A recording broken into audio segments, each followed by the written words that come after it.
Every day, you carry more than anyone can see. Responsibilities rest on your shoulders, expectations tighten your chest, and thoughts continue long after the lights are off. You manage, you endure, you stay strong, and then night arrives. The world grows quiet, but your mind does not. When nothing is left to do, the need to control appears. You replay conversations, plan tomorrow, revisit mistakes, and try to protect yourself from futures that have not happened. Not because you want to, but because no one ever showed you how to let go. You were taught to stay alert, to be ready, to solve problems, and to push through discomfort instead of resting inside it. So when the body asks for sleep, the mind resists. It keeps watch. It keeps its grip. It believes control equals safety, even in the dark. But there is another way, quieter and steadier. The Stoics understood that peace begins when effort ends, when the mind stops fighting life, when thoughts are observed instead of obeyed, when control is replaced with acceptance, not giving up, not ignoring reality, but meeting it without tension. To the Stoics, sleep was not escape. It was surrender without fear, a return to balance, a reminder that the world does not need your vigilance to continue. Tonight, you are invited to loosen your grip, to stop managing life for a few hours, to allow the mind to rest where it has been standing guard for far too long. This is not about forcing sleep. It is about removing the struggle that keeps you awake. Tonight, you do not need answers, certainty, or control. You only need permission to rest. And for the next few hours, nothing is required of you. As the words settle, something subtle begins to shift. The urgency softens. The need to solve, to fix, to prepare loosens just a little. This is where the night truly starts. Not when the body lies down, but when the mind agrees to stop carrying the day forward. From here, we move gently, not into effort, but into release. Because before sleep can arrive, the day itself must be allowed to end. There is a quiet discomfort many people feel at night that they rarely name. It is not fear exactly, and not stress in the usual sense. It is the feeling that the day is still unfinished, still alive inside you, still demanding attention. Even when nothing can be done anymore, the mind keeps the lights on, as if something important might be missed if it lets go. 0.2. The Stoics saw this clearly. They understood that most mental exhaustion does not come from what happens during the day, but from refusing to let the day end. We carry conversations into the night. We carry mistakes, unfinished tasks, and unspoken words. We lie down physically, but mentally we remain standing, alert, and on duty. The Stoics believed this was a misunderstanding of responsibility. Life does not ask you to be awake forever. To let the day die is not to judge it as good or bad. It is not to replay it or correct it. It is to recognize that its time is over. Just as morning has its role, night has its own. The problem is not that the mind thinks at night. The problem is that it thinks it still has work to do. The Stoic response was simple but profound.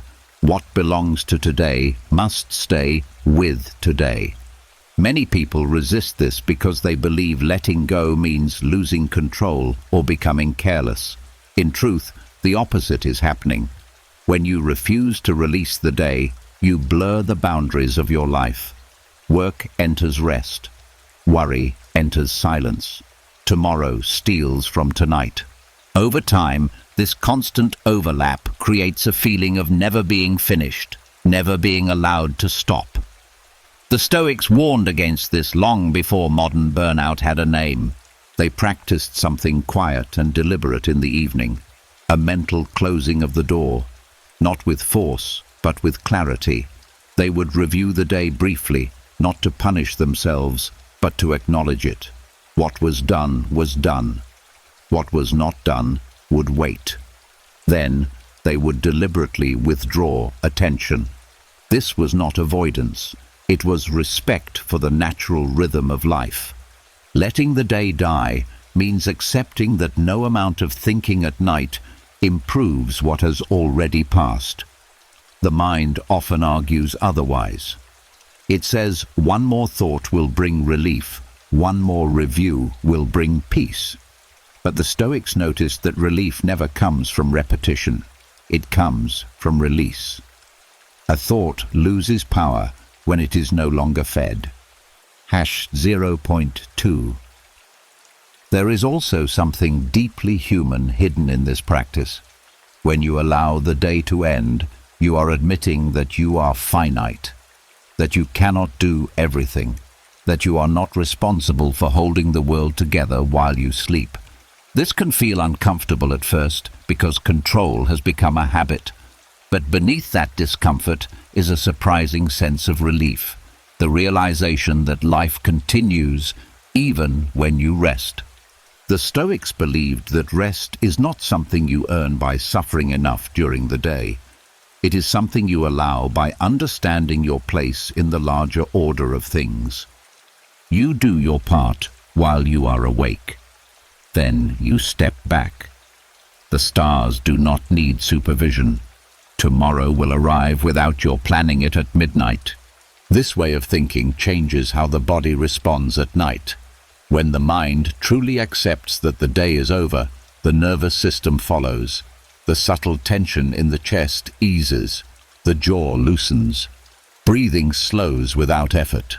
Sleep stops being something you chase and becomes something that happens naturally, like darkness after sunset. Letting the day die also protects you from carrying emotional weight that does not belong in bed. Anger, regret, and worry all depend on time. They need past and future to survive.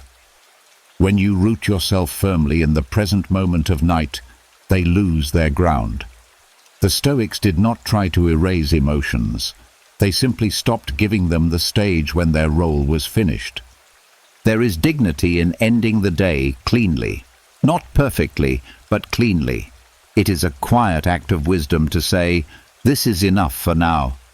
Not as resignation, but as balance. The day had its chance. You showed up as you could. Now it is allowed to rest, just as you are. As this understanding settles, something opens. Space appears where pressure once lived. The night no longer feels like an extension of struggle, but a pause. And in that pause, the mind begins to understand that sleep is not falling behind. It is returning to yourself. As the day is finally allowed to rest, another habit quietly reveals itself. Even when the events are over and the lights are low, the mind often refuses to stand down. It changes roles. What was once a worker becomes a judge. What was once a moment becomes evidence. And the night, instead of offering shelter, turns into a place of silent trial. There is a familiar tension that rises when the body lies still, a sense of being evaluated.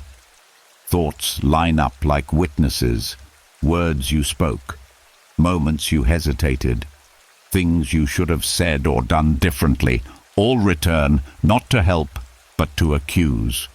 The heart tightens, not because danger is present, but because the mind has turned inward with a gavel in its hand. The Stoics understood that night was never meant for judgment. They saw clearly that self-examination has its place, but not when the mind is tired and the body is asking for rest. When reflection turns into prosecution, wisdom is lost. At night, the brain is no longer balanced. It exaggerates flaws, sharpens regrets, and blurs context. A fair verdict is impossible in this state. Yet many people unknowingly invite this inner court to begin each night. They replay the day as if it were a case to be solved. They interrogate their intentions, resentence their mistakes, and demand answers that no longer exist. The Stoics would say this is a misuse of reason. Reason is meant to guide action, not to punish stillness. Nighttime judgment feels productive, but it produces nothing except tension. It convinces you that if you think long enough, you will reach resolution. But resolution does not come from pressure.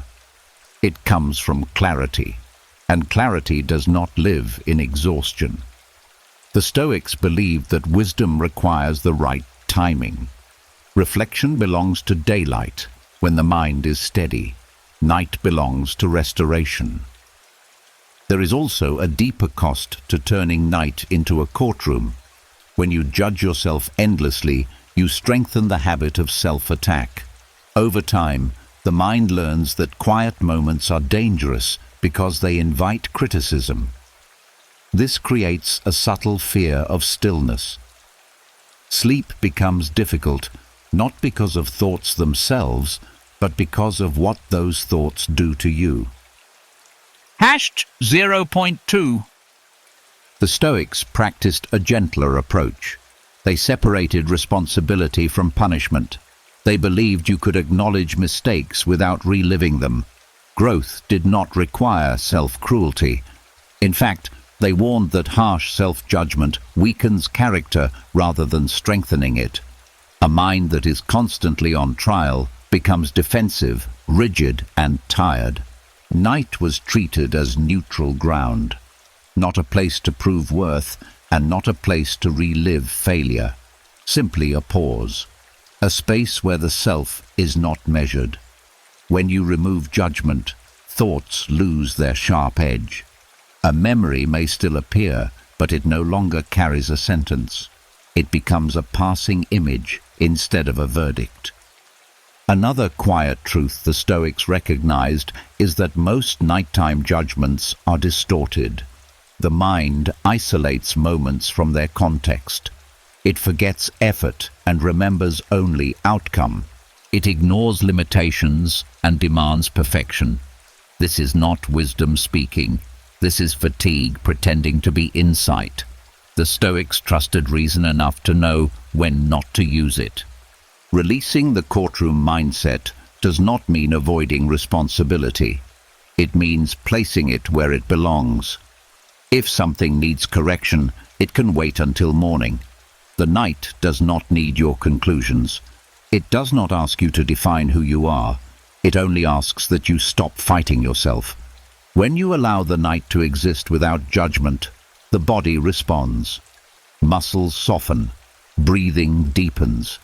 The nervous system shifts out of defense. The mind no longer scans for errors. It begins to drift, not because it was forced to be quiet, but because it feels safe enough to loosen its grip. The Stoics believed that peace comes when the inner voice changes tone. Not silent, but calm. Not critical, but observant. At night, even observation can rest. Nothing needs to be solved to deserve sleep. Nothing needs to be proven to earn rest. As this understanding settles, the night changes character. It stops feeling like a test you must pass and becomes a refuge you are allowed to enter. The day has already ended. The court is closed. And in that quiet closure, the mind begins to remember something it has forgotten how to do. Stand down without fear and allow rest to arrive on its own. As the inner courtroom grows quiet and the verdicts fade, another habit often tries to take its place. The judging voice softens, but a planning voice steps forward. It speaks with urgency, disguised as responsibility. It tells you that now, in the dark, is the perfect time to prepare for what comes next. And without noticing, the mind shifts from accusation to anticipation, trading one form of tension for another. There is a subtle pull that appears once the night feels calmer. A feeling that if you just think ahead a little more, tomorrow will be easier. The mind begins to line up tasks, rehearse conversations, and anticipate problems. It feels organized, it feels mature, it feels necessary. But beneath that sense of order is the same restless grip, now pointed toward the future instead of the past. The Stoics were clear about this. The bed is not a planning room. They believed that preparing for tomorrow while lying in bed was not wisdom, but anxiety wearing a disciplined mask. Planning requires clarity, and clarity requires energy. At night, energy is low and perception is distorted.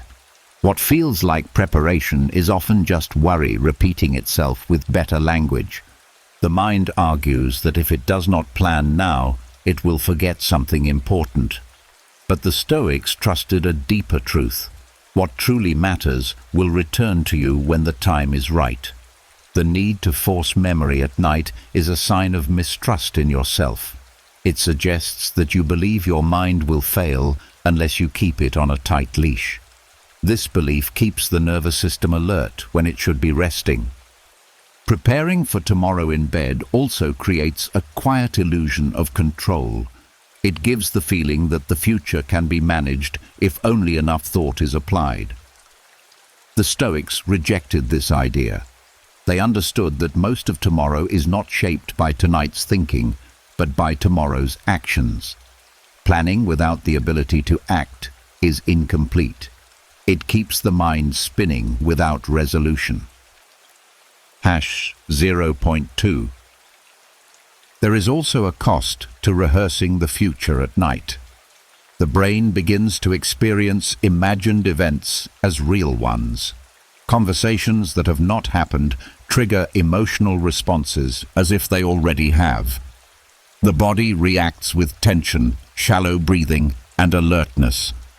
Sleep becomes difficult, not because the future is threatening, but because the body believes it is already happening. The Stoics taught that there is a time for preparation, and it is not when the lights are off. Preparation belongs to moments of presence and strength. Night is for recovery. Mixing the two confuses the mind. It tells the body to be both vigilant and relaxed at the same time, which is impossible. The result is restlessness. They also believe that tomorrow does not need to be mentally rehearsed to unfold properly. Life moves forward on its own rhythm. Your role is to meet it when it arrives, not to chase it while you are meant to be still. Preparing too early does not improve outcomes. It often worsens them by exhausting the mind before action is required. Letting go of tomorrow at night can feel uncomfortable at first. There is a fear that without preparation, you will be careless or unready. But the Stoics trusted something quieter. They trusted character over control. They believed that a rested mind responds better than a tired one that has planned too much. When you release tomorrow in bed, you send a signal to yourself that now is not the time to carry the future. This creates a boundary. Today has ended. Tomorrow has not begun. You exist in the space between where nothing is demanded. This boundary protects your energy and preserves your clarity. Over time, this practice changes how you relate to uncertainty. You learn that you do not need to solve the future to be safe. You only need to meet it awake and rested. The Stoics did not seek certainty. They sought readiness. And readiness comes from presence, not prediction. As the mind stops reaching forward, a deeper calm appears. Thoughts slow. The body recognizes that it is no longer required to stay alert. Sleep becomes less of a task and more of a natural descent. Tomorrow is allowed to wait where it belongs. And in this waiting, something important is restored. Trust. Trust that life will present itself when it is time. Trust that you are enough without constant preparation. trust that rest is not negligence, but wisdom. With that trust, the night opens fully, and the mind finally steps out of the future and back into rest. As the future is gently placed back where it belongs, another hidden belief often surfaces, a belief so quiet that it rarely gets questioned. The idea that sleep must be deserved, that rest is something you earn only after enough effort, enough discipline, enough success. Even when tomorrow has been released, this belief can keep the body tense and the mind alert, as if sleep itself were passing judgment. There is a subtle guilt many people carry into bed, a feeling that they did not do enough today, that rest is a reward they have not fully earned. The mind quietly keeps score, productive hours versus wasted ones, wins versus failures, and sleep, instead of being natural, becomes conditional, allowed only when the internal balance feels right. The Stoics rejected this way of thinking completely. To them, sleep was morally neutral. It was not good or bad, not virtuous or lazy. It carried no judgment. It was simply a biological and natural state, like breathing or blinking, something the body requires, regardless of how the day went. Attaching moral value to sleep was seen as a misunderstanding of both nature and discipline. When sleep is treated as a reward, the mind stays active, scanning the day for justification. It asks whether you worked hard enough, whether you were focused enough, whether you lived up to your own standards. This questioning keeps the nervous system engaged. The body does not relax because it feels evaluated, and evaluation is the opposite of rest. The Stoics believed that virtue lives in action, not in rest. What you do while awake is where character is expressed. Sleep is not part of that equation. It does not improve or diminish who you are. It does not undo effort, nor does it excuse mistakes. It simply restores the instrument through which all effort is made possible. #0.2. There is a quiet relief that comes when this is understood. The pressure to justify rest dissolves. You no longer need to defend your need for sleep. You stop bargaining with yourself. The inner voice that says, "just a little more effort," or "you don't deserve rest yet," begins to lose authority. The body recognizes this shift immediately. Treating sleep as morally neutral also breaks a harmful cycle. When rest is delayed out of guilt, performance suffers the next day. Then more guilt appears, followed by more pressure. Over time, this creates chronic exhaustion paired with self-criticism. The Stoics saw this as unnecessary suffering created by false beliefs. They understood that nature does not operate on moral scoring.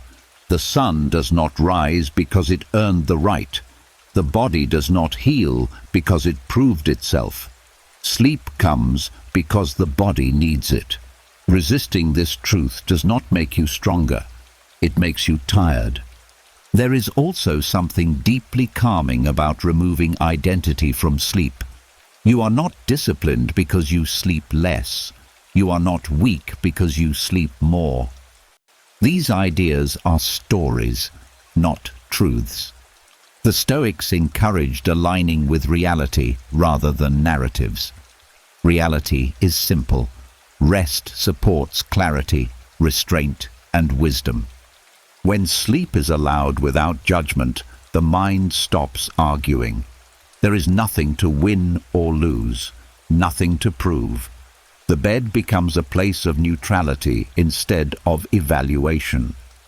This safety allows the nervous system to shift out of effort and into recovery. The Stoics did not romanticize exhaustion. They did not see deprivation as noble. They valued steadiness over strain. A well-rested mind, they believed, was better equipped to respond wisely to whatever life presented.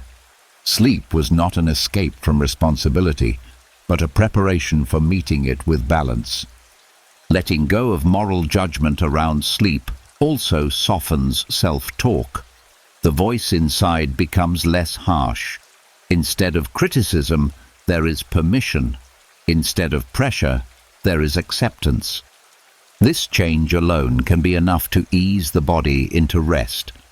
As this understanding settles, sleep no longer feels like something you fall into after collapsing.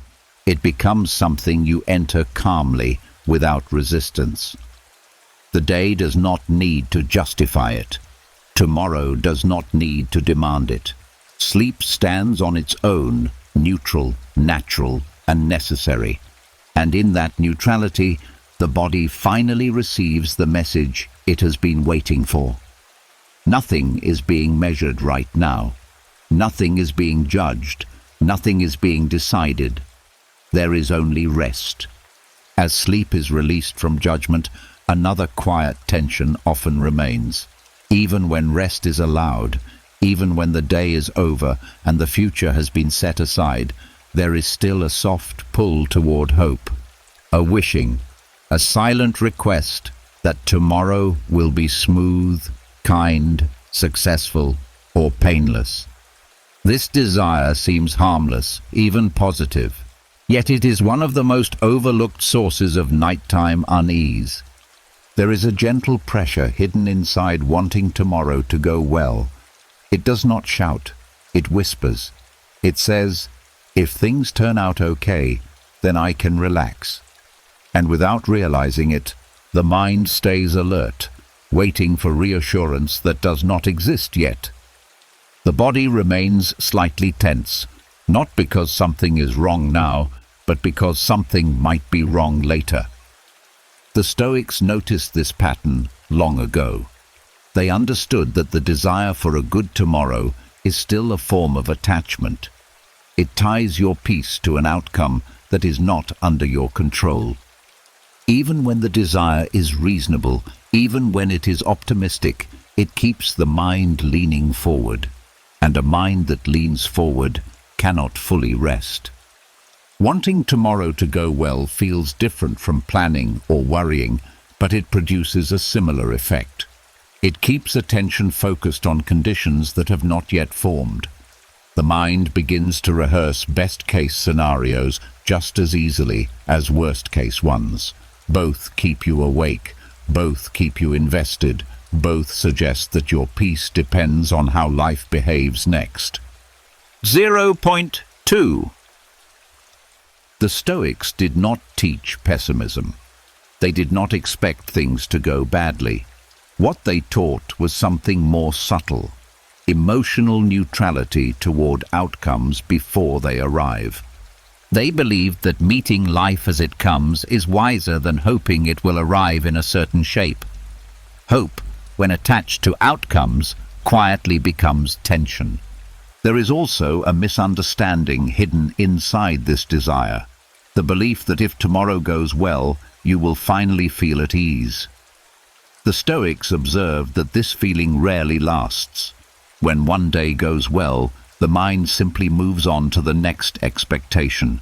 Peace is postponed again. Rest becomes conditional, always waiting. At night, this pattern is especially active. The body is tired, but the mind keeps checking the future for signs of safety. It asks whether meetings will go smoothly, whether conversations will be easy, whether circumstances will cooperate. This checking creates subtle alertness. Sleep stays shallow. The nervous system remains on standby. The Stoic approach was different. Instead of hoping tomorrow would be good, they focused on being ready for whatever tomorrow brought. Readiness is calm. Hope is active. Readiness rests in the present. Hope reaches into the future. One allows sleep, the other delays it. They believe that your ability to respond wisely matters more than the conditions you respond to. A rested mind can handle difficulty better than a tired one that hoped too much. Wanting tomorrow to go well does not improve your response. It often weakens it by draining energy before it is needed. Letting go of this desire can feel uncomfortable. It may sound like giving up optimism, but it is not. It is releasing emotional investment before action is possible. It is trusting that you can meet life as it arrives without needing it to promise anything in advance. There is relief in this.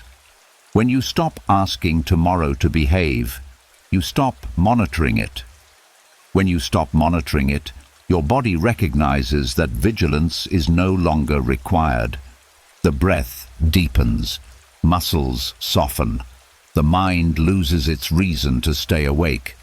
The Stoics also understood that wanting things to go well creates resistance to what is.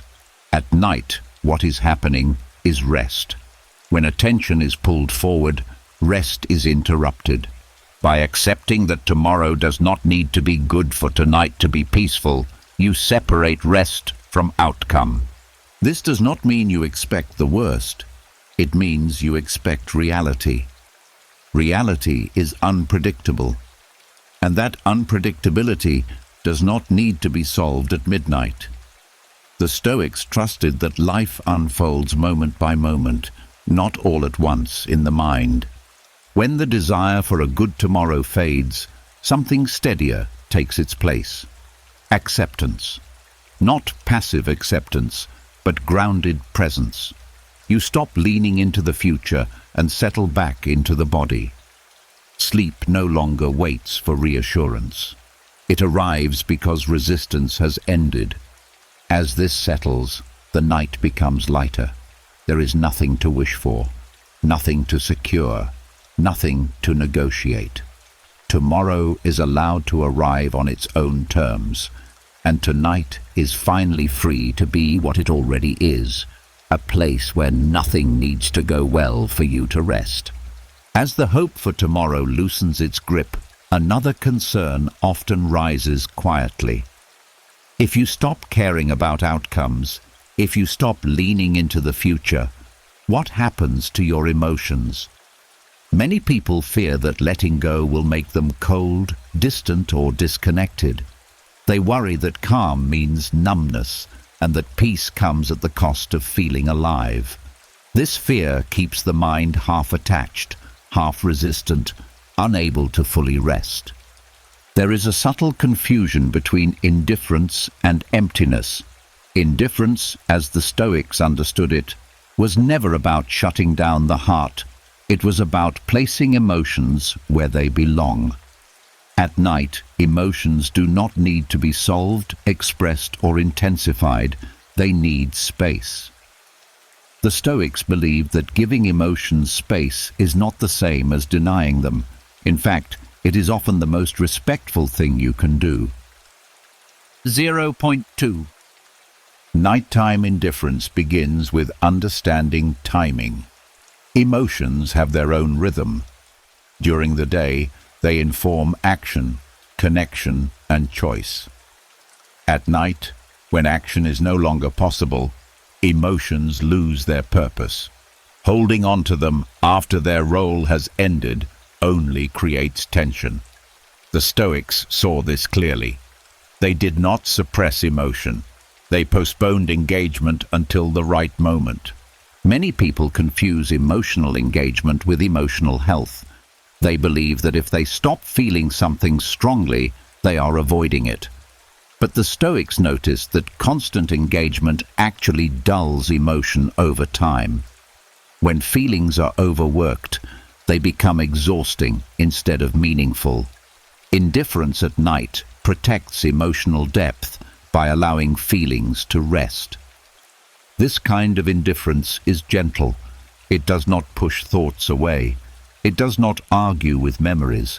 It simply refuses to participate. A thought may arise carrying emotion with it, and you let it pass without commentary. No judgment, no analysis, no resistance. This is not numbness. It is restraint. The Stoics believed restraint was a form of strength, not the strength of control, but the strength of choice. You choose not to feed every feeling simply because it appears. You recognize that not every emotion requires immediate attention, especially not when the body is asking for rest. There is also safety in this practice.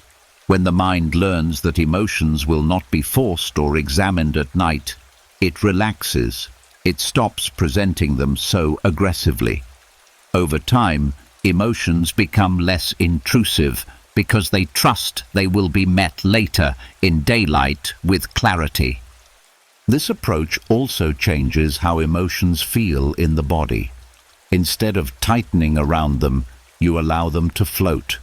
Sadness may be present without heaviness. Worry may appear without urgency. Joy may soften into contentment. Nothing needs to be intensified to be real. The Stoics use the idea of distance, not disconnection. You are still aware of what you feel, but you are not inside it. You are beside it. This distance allows emotions to exist without controlling the nervous system. The body reads this as safety. Sleep becomes easier. One of the most important insights here is that emotions do not disappear when ignored temporarily. They wait. They return when the conditions are right. And when they do, they are often clearer, calmer, and easier to understand. Nighttime indifference is not avoidance. It is intelligent delay. There is also a quiet dignity in this practice. You stop treating every feeling as an emergency. You trust your capacity to meet life when you are rested. This trust removes pressure. The mind no longer feels responsible for resolving the entire emotional landscape before sleep. Many people believe they must feel deeply at all times to remain authentic. The Stoics disagreed. They believed authenticity comes from alignment, not intensity. At night, alignment means rest. Emotions aligned with rest are allowed to soften. As this understanding settles, the inner atmosphere changes. Thoughts lose urgency. Feelings lose their demand.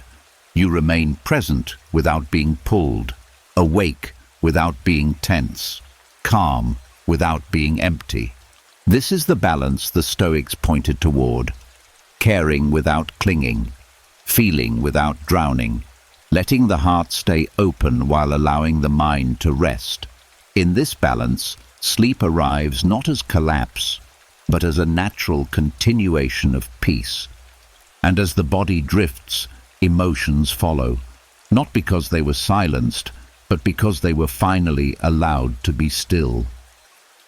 As emotions are allowed to rest without being pushed away, another force quietly becomes visible.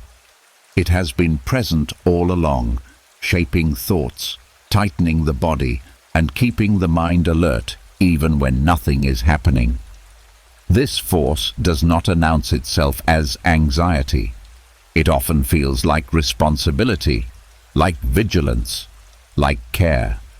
But underneath, it is the habit of control. There is a certain kind of wakefulness that does not come from noise or light, but from effort. The effort to manage life even when life has paused. The effort to stay ahead, to anticipate, to prevent discomfort before it appears. At night, when action is no longer possible, this effort has nowhere to go, so it turns inward, keeping the mind active and the body tense.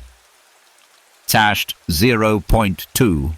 The Stoics observed that the mind does not stay awake because it is thinking, but because it believes it must. Control-seeking sends a constant message to the nervous system. Stay alert. Something depends on you. Even when the room is safe and the day is over, the body listens to this message. Muscles remain slightly engaged. Breathing stays shallow. Sleep hovers nearby, but never fully arrives. Control often disguises itself as care. You tell yourself you are being responsible by thinking things through, by staying prepared, by not letting your guard down. But the Stoics made a clear distinction between responsibility and overreach. Responsibility belongs to what you can act on. Control-seeking reaches beyond that boundary, trying to manage outcomes that are not present and not accessible. At night, this overreach becomes especially costly.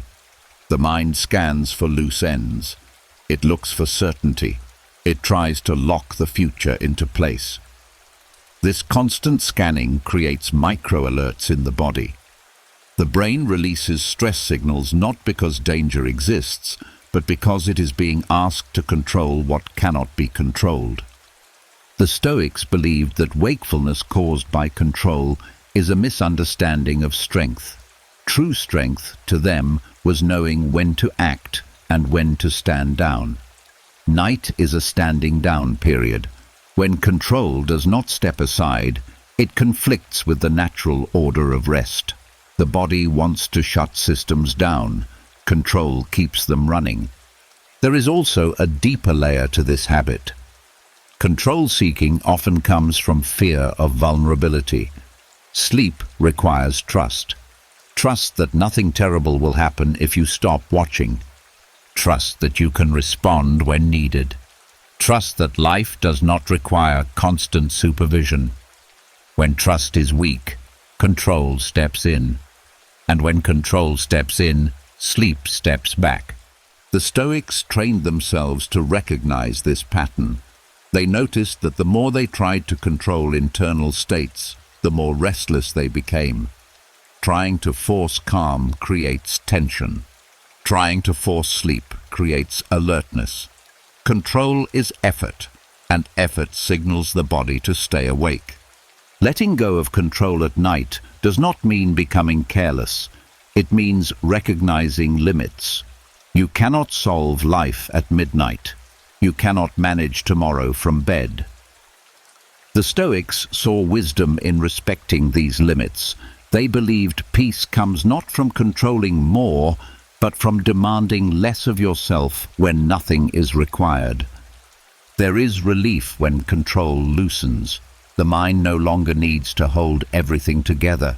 The body senses that it can power down. This shift is not dramatic, it is subtle. A longer exhale, a softer jaw, a feeling of sinking instead of holding. Control-seeking also keeps thoughts looping. When you believe something depends on you, the mind repeats the same ideas, hoping repetition will create certainty. But certainty does not come from repetition. It comes from acceptance. The Stoics understood that accepting uncertainty reduces wakefulness more effectively than chasing reassurance. When you stop trying to control sleep, sleep comes closer. When you stop trying to control thoughts, they slow. When you stop trying to control life for a few hours, the nervous system recognizes safety. This recognition is what allows rest. The Stoics practiced a quiet surrender at night. Not dramatic, not emotional, simply a decision to stop intervening, to let things be unfinished, to let questions remain unanswered, to trust that clarity returns with daylight. As control releases, something important happens. The mind shifts from effort to allowance, from holding to floating. Wakefulness loses its fuel. There is no longer a reason to stay alert. Nothing is being managed. Nothing is being guarded. And in that absence of effort, the body does what it has always known how to do. It rests, not because it was commanded to, but because it was finally allowed to. #0.2 As the grip of control loosens, something uncomfortable often rises into awareness, a sense of incompleteness, loose ends, questions without answers, problems not yet solved. For many people, this is the moment sleep slips away. The mind believes that rest is dangerous when things remain unresolved. It whispers that peace must wait until clarity arrives, and so the night becomes another attempt to finish what cannot be finished. There is a deep habit in the modern mind to equate resolution with safety. If everything is understood, labeled and settled, then the body can relax. But the Stoics saw this belief as one of the quiet causes of suffering. Life, they observed, is rarely resolved all at once. Waiting for completion before allowing rest means postponing peace indefinitely. The Stoics gave themselves permission to be unresolved, not as neglect, but as realism. They understood that many things unfold slowly, through time and experience, not through thinking alone. Forcing resolution at night does not speed this process. It only exhausts the mind and hardens the body. Unresolved thoughts often appear heavier at night because the mind has fewer distractions. A question that felt manageable during the day can feel enormous in the dark. The Stoics recognized that this is not because the problem grew, but because perspective shrank. Fatigue narrows vision. It exaggerates urgency. What feels critical now may feel ordinary by morning. Trying to resolve everything before sleep creates a false finish line. The mind believes that once this one issue is understood, rest will come. But another thought always follows, another angle, another concern. Resolution becomes a moving target. The Stoics warned against this trap. They believed that peace should not depend on mental completion. There is also an emotional layer to this struggle. Being unresolved can feel like failure, like weakness, like losing control. Many people have learned to associate worth with certainty. If you do not know what to do, you feel behind. At night, this belief turns inward, creating pressure to figure things out when the mind is least capable of doing so. The Stoics challenged this belief directly. They did not equate wisdom with having all the answers. They equated it with knowing which questions could wait. Wisdom to them was patience with uncertainty, the ability to remain calm even when clarity had not yet arrived. Giving yourself permission to be unresolved at night sends a powerful signal to the nervous system. It says that safety does not depend on answers, that rest does not require completion, that you are allowed to pause even while life continues to unfold. This permission changes how thoughts behave. When the mind no longer feels responsible for solving everything, thoughts lose urgency. They still appear, but they do not demand engagement. A question can exist without needing to be answered. A problem can be acknowledged without being worked on. The Stoics practiced this by mentally setting things down, not dismissing them, but placing them aside. They trusted that unresolved matters would return when the conditions were right. And often they returned with more clarity, not because of effort, but because of rest. There is also humility in this practice. Accepting that not everything can be resolved immediately means accepting human limits. The Stoics believed that peace comes from aligning with reality, not from resisting it. Reality includes uncertainty. It includes unfinished stories. It includes waiting. Many people fear that if they stop trying to resolve things, they will become passive or careless. The Stoics disagreed. They believed that a rested mind engages life more effectively than an exhausted one. Letting go at night does not weaken action. It strengthens it. When you allow yourself to be unresolved, the body responds. Tension eases, breathing deepens, the mind stops circling the same questions. Sleep becomes possible because the internal demand has been lifted. There is also emotional relief in knowing that you do not need to carry everything through the night. Problems do not improve from being held in the dark. They improve from being met with clarity, which requires rest. The Stoics trusted this cycle. At 0.2, as this permission settles, the night becomes less demanding. You stop waiting for mental closure. You stop negotiating with thoughts. You allow things to remain open, unfinished, alive in their own time. And in that openness, something unexpected happens. The mind relaxes, not because it found answers, but because it stopped demanding them. The weight of resolution lifts. The body recognizes that nothing is required right now. Unresolved does not mean unsafe. It means human. And when that truth is accepted, the night no longer feels like a problem to solve, but a space to rest inside while life continues its quiet work beyond you. As uncertainty is allowed to remain without pressure, another belief quietly reveals itself. One that has been learned so early and repeated so often that it feels like truth. The belief that rest must be earned, that sleep comes only after a good day, a productive day, a disciplined day. When this belief goes unnoticed, it turns the bed into a place of evaluation instead of rest. Many people carry an invisible scoreboard into the night. They replay what they accomplished and what they avoided. They measure effort, focus, and discipline.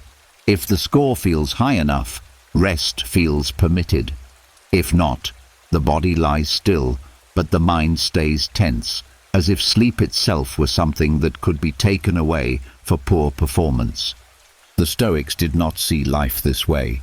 They understood that sleep is not payment for effort. It is maintenance. You do not sleep because you succeeded. You sleep because you are human. Treating sleep as a reward creates a quiet form of pressure that keeps the nervous system alert. Pressure and rest cannot exist together.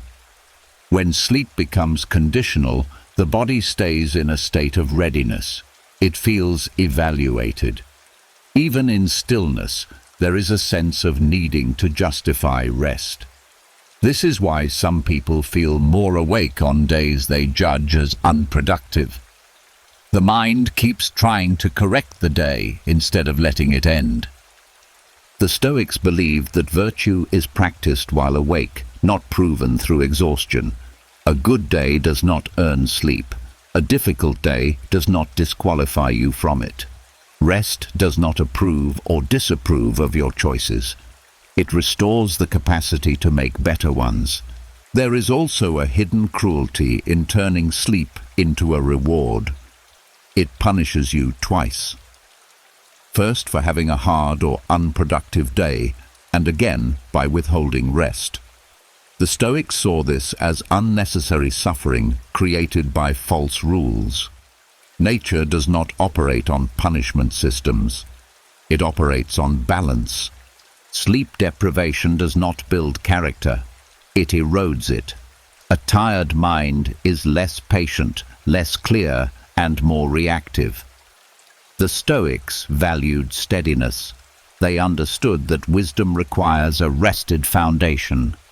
Withholding sleep in the name of discipline only weakens the very qualities you are trying to cultivate.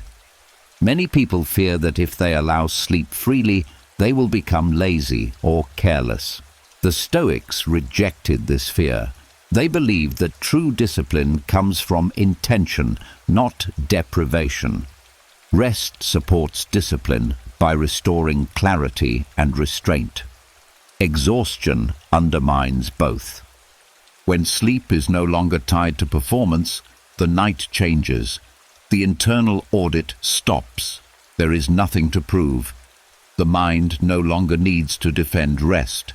The body senses this immediately. Muscles soften. Breathing slows. Sleep feels less like collapse and more like return. There is also emotional relief in separating worth from rest. You are not more valuable because you worked harder today. You are not less deserving because the day was messy. The Stoics believed worth is not measured daily. It is lived over time through consistent alignment with reason and nature. A difficult day especially needs rest. When things go poorly, the mind often tries to compensate by staying alert, replaying events and searching for correction. But correction does not come from vigilance at night. It comes from perspective, which only rest can provide. The Stoics trusted this process. They allowed the body to recover regardless of circumstance. They did not argue with nature. They aligned with it. Sleep was part of that alignment. Not a prize, not a failure, just a necessity. 0.2. Letting go of the reward mindset also changes how you approach tomorrow. Instead of starting tired and resentful, you begin rested and steady. This improves action far more than any punishment-based discipline ever could. There is kindness in this shift. Not indulgence, but fairness. You stop treating yourself as a machine that must earn downtime. You recognize that rest is part of function, not a break from it. As this understanding settles, sleep no longer waits for approval. It arrives when resistance ends. The day does not need to be judged. Effort does not need to be measured. The body knows when it is time to rest. And in that knowing, the night becomes gentler, not because the day was good, but because rest was never meant to be a reward in the first place. As sleep is freed from reward and punishment, another doorway quietly opens. The mind no longer argues about whether it deserves rest, but anxiety may still appear, subtle and persistent, not loud, not dramatic, just a quiet sense that life feels heavy up close. Problems feel large, worries feel personal, the night feels narrow. This is where the Stoics offered one of their most powerful tools. There is a natural tendency of the mind at night to zoom in. Attention collapses inward. One issue fills the entire mental space. A single concern feels as big as life itself. Anxiety thrives in closeness. The closer the mind moves toward a thought, the heavier it feels. The Stoics understood this and practiced the opposite movement, not away from life, but above it. The view from above was not an escape. It was a change in scale. The Stoics would gently shift perspective, reminding themselves that they were part of something much larger, not to minimize their experiences, but to place them in context. At night, this perspective was especially calming because it loosened the grip of personal urgency. Nighttime anxiety often comes from over-identification. You become the problem you are thinking about. The issue feels inseparable from who you are. The Stoics believed this was an error of perspective. You are not the situation. You are the one experiencing it. When that distinction is remembered, space returns. Taking the view from above means widening the lens. You are still aware of your life, but you no longer see it in isolation. You remember that cities continue to breathe, oceans continue to move, stars continue their quiet paths, whether you are awake or asleep. This is not meant to make your concerns feel unimportant. It is meant to remind you that they do not require constant attention to exist. The Stoics used this perspective to soften anxiety, not suppress it. When anxiety arises, it often demands immediate resolution. It insists that something must be fixed right now. The view from above dissolves this urgency. It shows that most things unfold over time, not in moments of panic. Time itself becomes a calming presence. This shift also breaks the illusion that everything depends on you. Nighttime anxiety often carries the weight of responsibility, a sense that if you do not stay alert, something will fall apart. From above, this belief loses strength. You see that life has momentum beyond your effort, that systems continue, that you are part of the flow, not its engine. There is also humility in this practice, not humiliation, but grounding. You remember that you are human, limited, and allowed to rest. Anxiety feeds on the idea of special burden, the belief that you must solve everything alone. The Stoics gently challenged this belief by reminding themselves of their place in the larger whole. The view from above also changes how thoughts feel. A worry that felt sharp up close becomes softer at a distance. It does not disappear, but it no longer dominates the entire field of awareness. The body responds to this shift. Shoulders ease, breathing slows. The nervous system recognizes that threat has been redefined. #0.2. This practice does not require effort or visualization. It is simply a remembering, a quiet acknowledgement that your life is one thread in a vast fabric. Important, yes, but not isolated, not alone, not responsible for holding everything together. The Stoics believed this perspective restored balance. When the mind stops clinging tightly to personal narratives, it relaxes. Anxiety often comes from thinking that everything is happening to you alone. The view from above reminds you that life happens everywhere, all the time, to everyone. This shared experience softens the sense of threat. At night, this perspective is especially powerful because the world outside is already quiet. The mind naturally turns inward. The view from above gently turns it outward again, without noise or distraction. It creates spaciousness where pressure once lived. This is not about detachment from care. You still care. You simply stop magnifying.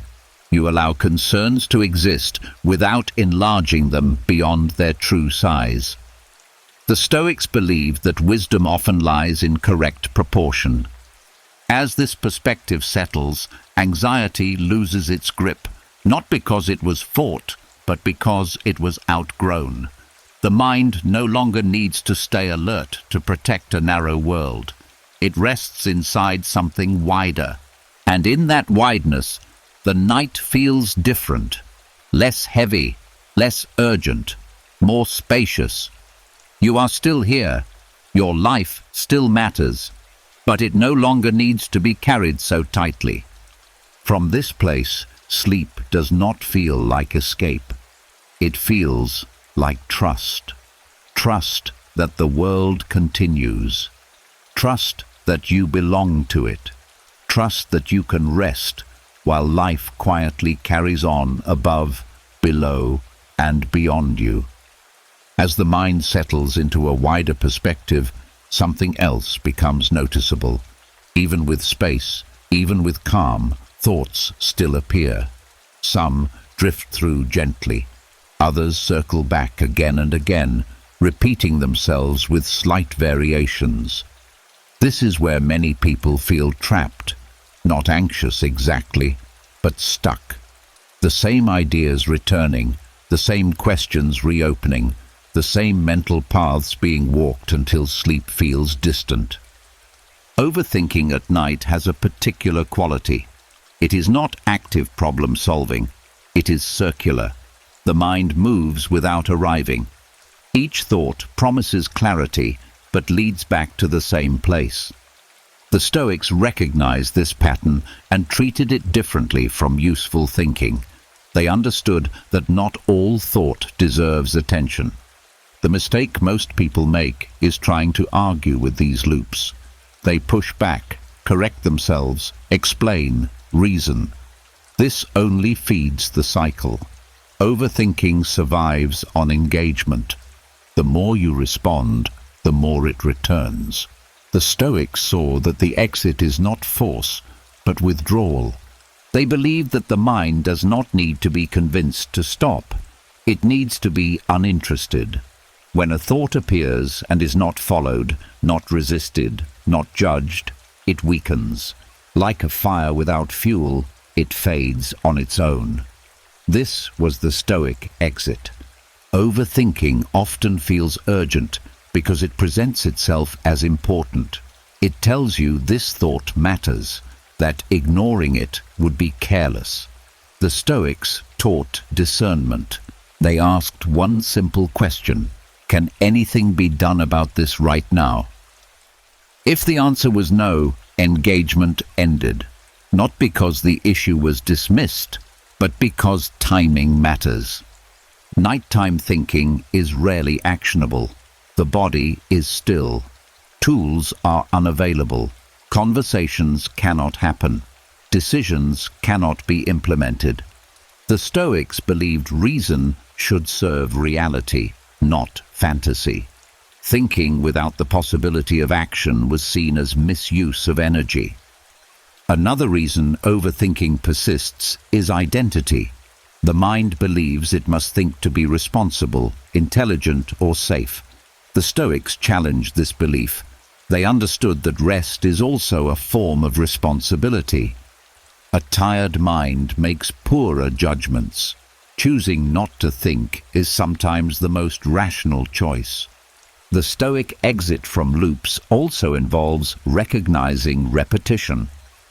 When the same thought returns unchanged, it has stopped being informative.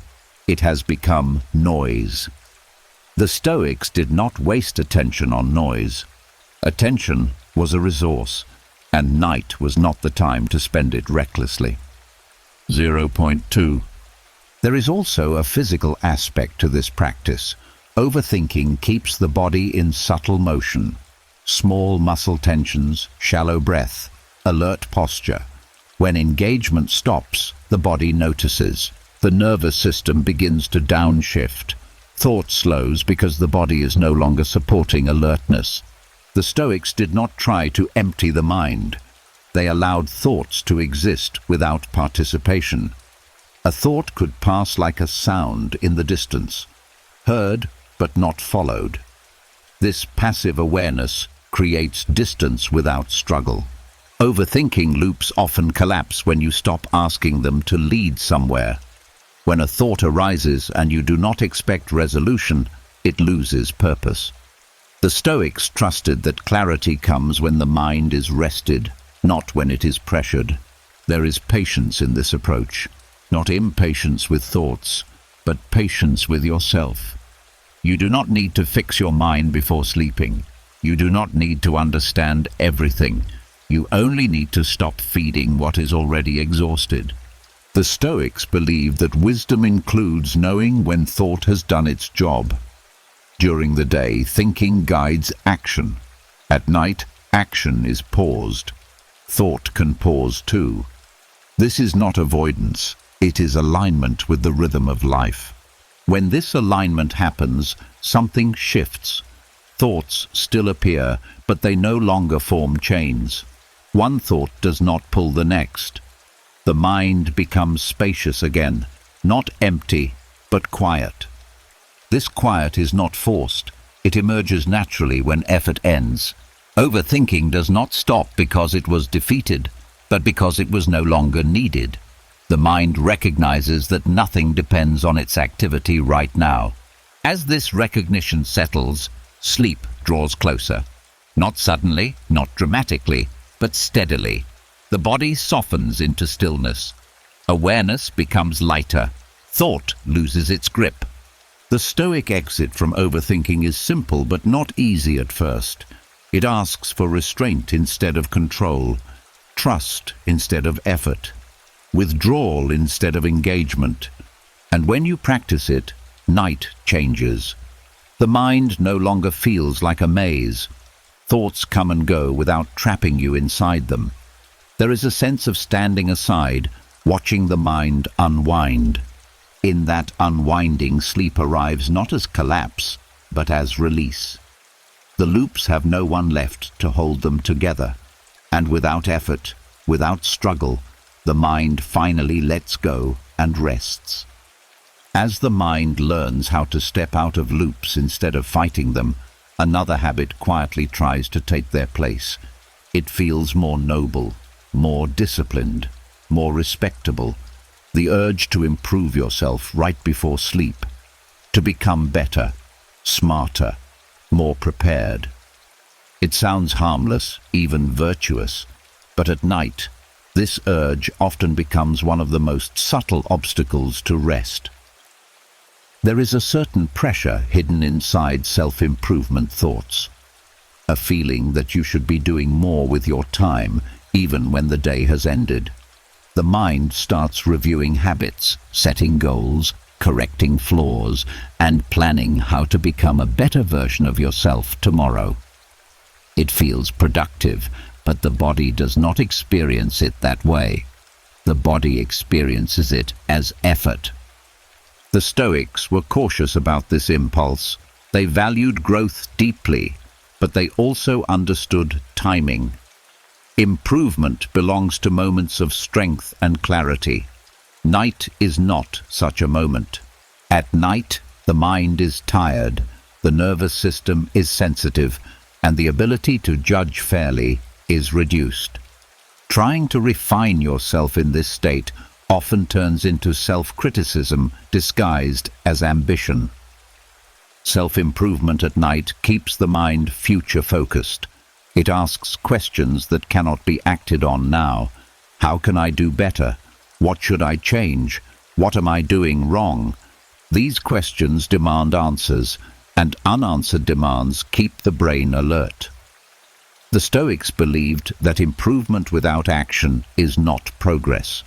It is agitation. There is also a hidden message inside nighttime self-improvement. The idea that who you are right now is not enough to deserve rest, that you must become better before you can relax. This belief quietly recreates the reward system the Stoics rejected. Sleep becomes conditional again, dependent on mental effort. #0.2. The Stoics believed character is shaped through repeated action, not nightly evaluation. Growth happens when the mind is rested enough to choose wisely, not when it is exhausted and judgmental. Trying to improve yourself while half awake often leads to harsh conclusions that would feel unreasonable in daylight. Another trap in nighttime self-improvement is perfectionism. The mind begins to list flaws because flaws feel actionable. Strengths feel finished, so they are ignored. At night, this imbalance grows stronger. You see what is missing, not what is present. The Stoics warned that focusing on lack when energy is low distorts self-perception. This distortion creates tension. The body responds as if there is work to be done. Muscles tighten. Breathing becomes shallow. The nervous system does not know the difference between mental effort and physical effort. Both signal wakefulness. The Stoics practiced self-reflection, but they kept it brief and bounded. Reflection was done to learn, not to dwell, and once learning was complete, they stopped. Night was not used to redesign the self. It was used to restore it. There is also a deeper misunderstanding behind nighttime self-improvement, the belief that growth is urgent, that you must always be becoming something else. The Stoics believed that urgency corrupts wisdom. Real change unfolds gradually, through consistent behavior, not through pressure at midnight. Letting go of improvement at night can feel like laziness at first. The mind protests. It says you are wasting time, falling behind, missing an opportunity. But the Stoics trusted that rest is not wasted. A rested mind improves more naturally than a tired one forced into ambition. When you release the need to improve yourself at night, the inner voice softens. It stops instructing. It stops correcting. It stops measuring. The self is allowed to exist without being edited. This allowance creates safety. Safety invites sleep. There is compassion in this practice, not indulgence, but understanding. Understanding that growth requires cycles, effort followed by rest, action followed by recovery. The Stoics aligned themselves with this rhythm instead of fighting it. Improvement returns naturally in the morning, with clarity, with balance, with the ability to act. Night does not need to carry that burden. Night has its own purpose. As this realization settles, the bed becomes neutral again. Not a workshop, not a classroom, not a self-assessment desk, just a place where the mind can stop becoming and start being. In releasing self-improvement at night, you are not giving up on growth. You are protecting it. You are allowing the conditions that make growth possible. And in that protection, the body finally recognizes that nothing more is being asked of it. The day is done. The self does not need fixing right now, and in that acceptance, sleep arrives quietly, without effort, without instruction, exactly when it should. As the urge to fix and improve finally loosens, something quieter remains. A voice that does not instruct or judge, but narrates.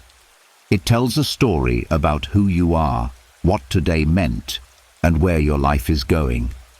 Even when effort stops, this inner narrator often keeps speaking, turning moments into meaning and meaning into identity. At night, this voice can be the last thing keeping the mind awake. Inner narratives feel harmless because they sound familiar. They use your own words, your own memories, your own tone. But the Stoics noticed that this constant storytelling quietly binds the mind to motion. As long as the story continues, the self stays active, and as long as the self stays active, rest remains out of reach. The Stoics believed that much of human suffering comes not from events, but from the stories we attach to them. During the day, these stories help us orient ourselves. At night, they outlive their usefulness. A simple moment becomes a symbol. A small mistake becomes a chapter. The mind turns experience into a running commentary, and the body stays alert, as if something important is still unfolding. At 0.2, ending inner narratives does not mean erasing memory or denying meaning. It means recognizing that not every moment needs to become part of a story. The Stoics understood that silence is not emptiness. It is a return to direct experience without interpretation. At night, interpretation is unnecessary. Inner narratives often continue because the mind believes it must make sense of everything before resting. It wants closure. It wants coherence. It wants to know what the day says about you. The Stoics challenged this need. They believed that life does not require constant explanation. Meaning emerges over time, not in a single night of reflection. There is also a subtle identity trap in these narratives. The mind uses them to define who you are. Successful or failing, growing or stuck, strong or weak. At night, these labels feel heavier because the mind is tired and less flexible. The Stoics believed that identity should not be rewritten when the mind is exhausted. They practiced ending narratives by returning attention to what is directly present. Sensation, breath, stillness, not as a technique, but as a grounding. When attention rests on what is happening now, the story loses momentum. A narrative needs past and future to survive. The present moment offers neither. Another reason inner narratives persist is habit. The mind is used to filling space with explanation. Silence can feel unfamiliar, even unsafe. The Stoics taught themselves to become comfortable with mental quiet. They trusted that nothing essential would be lost if the story paused. Ending the narrative also softens emotion. Emotions intensify when they are woven into stories. Sadness becomes identity. Worry becomes fate. When the story ends, emotion becomes sensation again, felt but not amplified. The body relaxes because it is no longer reacting to a storyline. The Stoics did not argue with their inner narrator. They simply stopped listening. Attention was withdrawn gently. The voice could continue in the background, but it no longer held the center. Over time, this reduced its volume. A narrator without an audience eventually quiets itself. There is freedom in this practice. You stop carrying the weight of being a character in your own mind. You are no longer required to make sense of everything before sleep. The day does not need a conclusion. It can end without a summary. This does not diminish reflection. It protects it. Reflection done at the right time is valuable. Reflection done when the mind is tired becomes rumination. The Stoics knew the difference and respected it. When inner narratives end, the mind becomes simpler, not dull, but spacious. Thoughts still arise, but they are no longer linked into a story. One thought does not define the next. Awareness becomes open, not directed. The body responds to this simplicity. There is less tension because there is less meaning being carried. The nervous system senses that nothing is being constructed or defended. Sleep becomes a natural continuation of this stillness. Ending inner narratives is not a dramatic act. It is quiet, almost unnoticed. A moment when you stop explaining yourself to yourself. A moment when you allow experience to be unfinished and unnamed. The Stoics believed that peace often arrives when interpretation stops, when life is allowed to be as it is, without commentary. At night, this allowance is especially powerful because it removes the last thread keeping the mind engaged. As the story fades, there is no loss, only relief. You are still here. Your life is still intact. Nothing important has vanished. The mind simply stops talking itself awake. And in that quiet, sleep does not need to be invited. It arrives on its own, as the natural state of a mind that is no longer telling itself who it must be. At 0.2, as the inner stories quiet down, another subtle force often steps into the silence. It does not speak loudly. It does not rush. It simply waits, asking for one thing before allowing rest. Certainty. The need to know. The need to be sure. The need to feel settled about what comes next. This desire is quiet, but it is one of the most powerful causes of sleeplessness. Wanting certainty feels reasonable. It feels like stability. The mind tells itself that once things are clear, it will relax. Once a decision feels right. Once a situation makes sense. Once an outcome feels predictable. But night after night, certainty does not arrive, and neither does sleep. The Stoics understood that certainty is not a natural state of life. Life unfolds through probability, change, and chance. Wanting certainty before resting is like waiting for the ocean to stop moving before stepping away from the shore. The waiting never ends. Hidden insomnia begins here, not with racing thoughts, but with unresolved expectations. The mind keeps checking for reassurance. It asks whether things will work out, whether choices were correct, whether the future is safe. Each unanswered question keeps the nervous system alert, not alarmed, but vigilant. Certainty feels calming in theory, but seeking it creates tension in practice. The mind scans for confirmation. It revisits thoughts, replays scenarios, and searches for signs. This scanning tells the body that something important is still undecided. The body responds by staying awake. The Stoics believed that peace does not come from certainty, but from tolerance of uncertainty. They trained themselves to remain steady without knowing how things would turn out. This steadiness was not passive. It was grounded. It accepted that clarity often comes after rest, not before it. At night, The desire for certainty becomes especially sharp because the mind is tired. Tired minds want closure.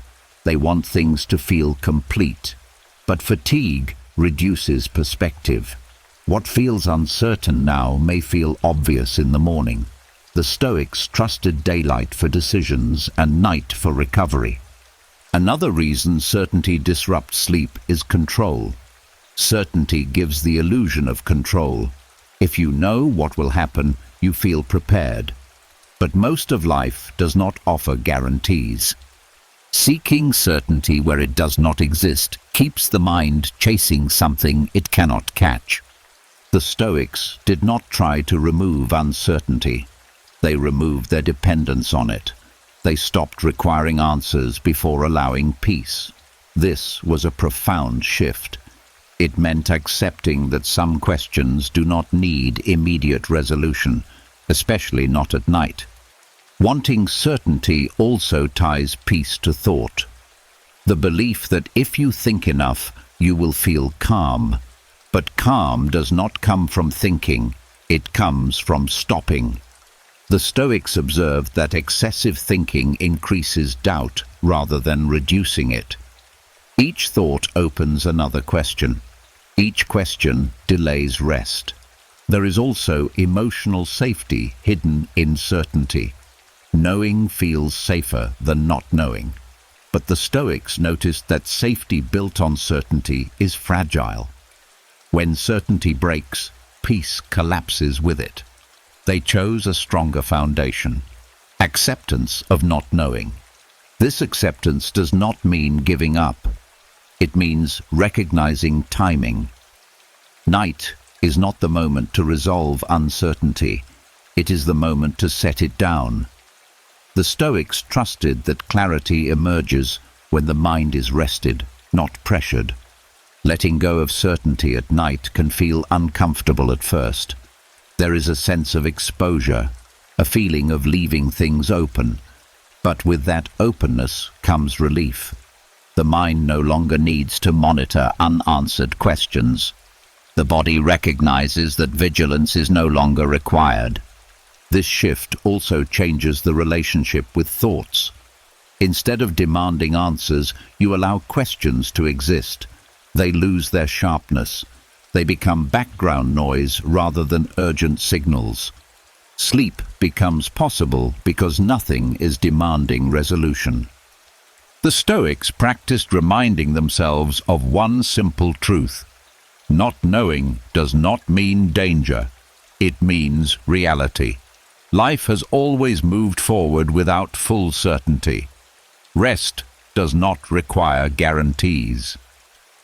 #0.2. As this understanding settles, the night feels different, less tense, less demanding. You stop waiting for the mind to feel sure. You stop asking it to deliver peace through answers. You allow peace to exist without explanation. Certainty can wait. Tomorrow can unfold on its own terms. Nothing needs to be decided right now. The mind is allowed to be unsure and still rest. And in that allowance, hidden insomnia loosens its grip. Sleep does not arrive because clarity was found, but because the demand for clarity ended. The mind no longer needs to know. The body no longer needs to stay alert.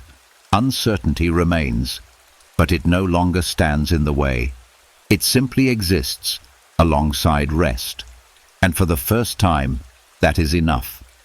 As the need for certainty loosens, another attachment quietly reveals itself. Even when the future is no longer being solved and questions are allowed to remain open, the mind often reaches for something closer. The next morning, the moment of waking, the first task, the first interaction, the feeling of what it will be like to begin again. This attachment is subtle, but it keeps the mind leaning forward, halfway out of the night. There is a quiet anticipation many people carry into sleep, a sense of preparing to wake up. The mind checks what time it is, how many hours are left, how tomorrow will start. This anticipation feels harmless, even practical. But the Stoics saw that when attention moves into the next morning, the night loses its ability to hold you. The next morning becomes a mental anchor. The mind stays alert so it does not miss it. It keeps watch, as if sleep were a risk instead of a necessity. This vigilance fragments rest. You may sleep lightly, wake often, or feel as if you never fully left consciousness. The body never receives the message that it is safe to let go. The Stoics believed that peace requires full presence in the current moment. Night is its own moment. It does not exist to prepare for morning. It exists to restore. When the mind fixates on waking, it treats sleep as a temporary interruption rather than a complete state. This keeps the nervous system partially engaged. Detachment from the next morning does not mean indifference to responsibility. It means respecting boundaries between phases of life. Morning has its role, night has its own. Blurring these roles creates tension. The Stoics valued order, not rigid control, but natural order. Each part of the day has its purpose. Thinking about the next morning also creates subtle pressure. The mind starts evaluating whether it will be rested enough, alert enough, ready enough. This evaluation brings effort into a space that requires surrender. You cannot rest while monitoring how well you are resting. The Stoics trusted the body's intelligence. They believed that if you allow rest fully, the body will wake when it is time. They did not hover over sleep. They did not supervise it. They stepped aside. This stepping aside is what allowed deep rest. Another reason attachment to the morning disrupts sleep is identity. Morning represents roles: worker, parent, problem solver. Night is the one time these roles can dissolve. When you carry the morning into bed, you bring those identities with you. The body remains ready to perform. Sleep asks for rolelessness. The Stoics practiced releasing identity at night, not rejecting who they were, but suspending it. You are not required to be anyone while you sleep. You are not required to prepare to be anyone either. This suspension creates relief. The body relaxes because it is no longer being asked to transition prematurely. There is also fear hidden in attachment to the morning. Fear of missing something, fear of not being ready, fear of waking into difficulty. The Stoics addressed this fear by trusting presence. They believed that meeting life when it arrives is more effective than anticipating it endlessly. 0.2. They also understood that worrying about waking does not improve waking. It only steals from rest. A tired mind is less capable, not more. Detaching from the next morning protects your ability to meet it well. Letting go of the morning can feel strange at first. The mind protests. It says you should be aware, prepared, ready. But readiness does not come from vigilance. It comes from restoration. The Stoics placed faith in this cycle. When you detach from the next morning, something shifts. Time feels less tight. You stop counting hours. You stop measuring sleep. You stop negotiating with the clock. The night becomes open again. This openness allows the body to sink fully into rest. Breathing deepens. Muscles soften. Awareness becomes diffuse instead of focused. The nervous system stops preparing for transition and enters recovery. The Stoics did not rush the future. They met it when it arrived. At night, they let tomorrow exist without their attention. This was not neglect. It was wisdom. As this practice settles, the night regains its depth. You are no longer half awake, guarding the threshold of morning. You are fully here, in rest, where nothing is expected. Morning will come on its own. It always does. You do not need to escort it. You do not need to rehearse it. You do not need to stand ready at the gate. For now, there is only night. And in this night, you are allowed to disappear for a while. Not from life, but from effort. Not from responsibility, but from anticipation. In this detachment, sleep becomes complete. Not shallow, not rushed, not watched, just whole. And when morning finally arrives, it meets you not as a tired guard, but as a rested presence, steady, clear, ready not because you prepared all night, but because you allowed yourself to fully let go. As detachment from the next morning settles in, another habit quietly asks for attention. Even when the future has been released and the night feels open again, individual thoughts still rise. A reminder, an idea, a concern that feels important enough to interrupt rest. The mind reacts automatically, leaning toward it, afraid that letting it pass means losing something valuable. This is where the Stoics offered a simple but powerful response. This thought can wait. There is urgency built into many thoughts. They arrive with a sense of importance, as if they must be handled immediately or risk being forgotten. At night, this urgency feels stronger because the mind is quieter. Each thought stands out more clearly. The Stoics recognized that urgency is often a feeling, not a fact. Just because a thought appears does not mean it requires action now. Saying this thought can wait is not dismissal. It is discernment. The Stoics believed that reason should guide attention, not impulse. They asked whether engaging with a thought would lead to wise action in the present moment. At night, the answer was almost always no. Action is paused. Engagement becomes unnecessary. Many people fear that if they do not follow a thought, it will disappear and something important will be lost. The Stoics trusted memory and timing. What truly matters returns when the mind is rested and the moment is right. Chasing thoughts at night often leads to distortion, not insight. There is also a deeper layer to this practice. Allowing a thought to wait challenges the belief that you must respond to everything immediately. This belief keeps the nervous system on edge. It teaches the body that rest is unsafe because something might be missed. The Stoics replaced this belief with trust. Trust in themselves.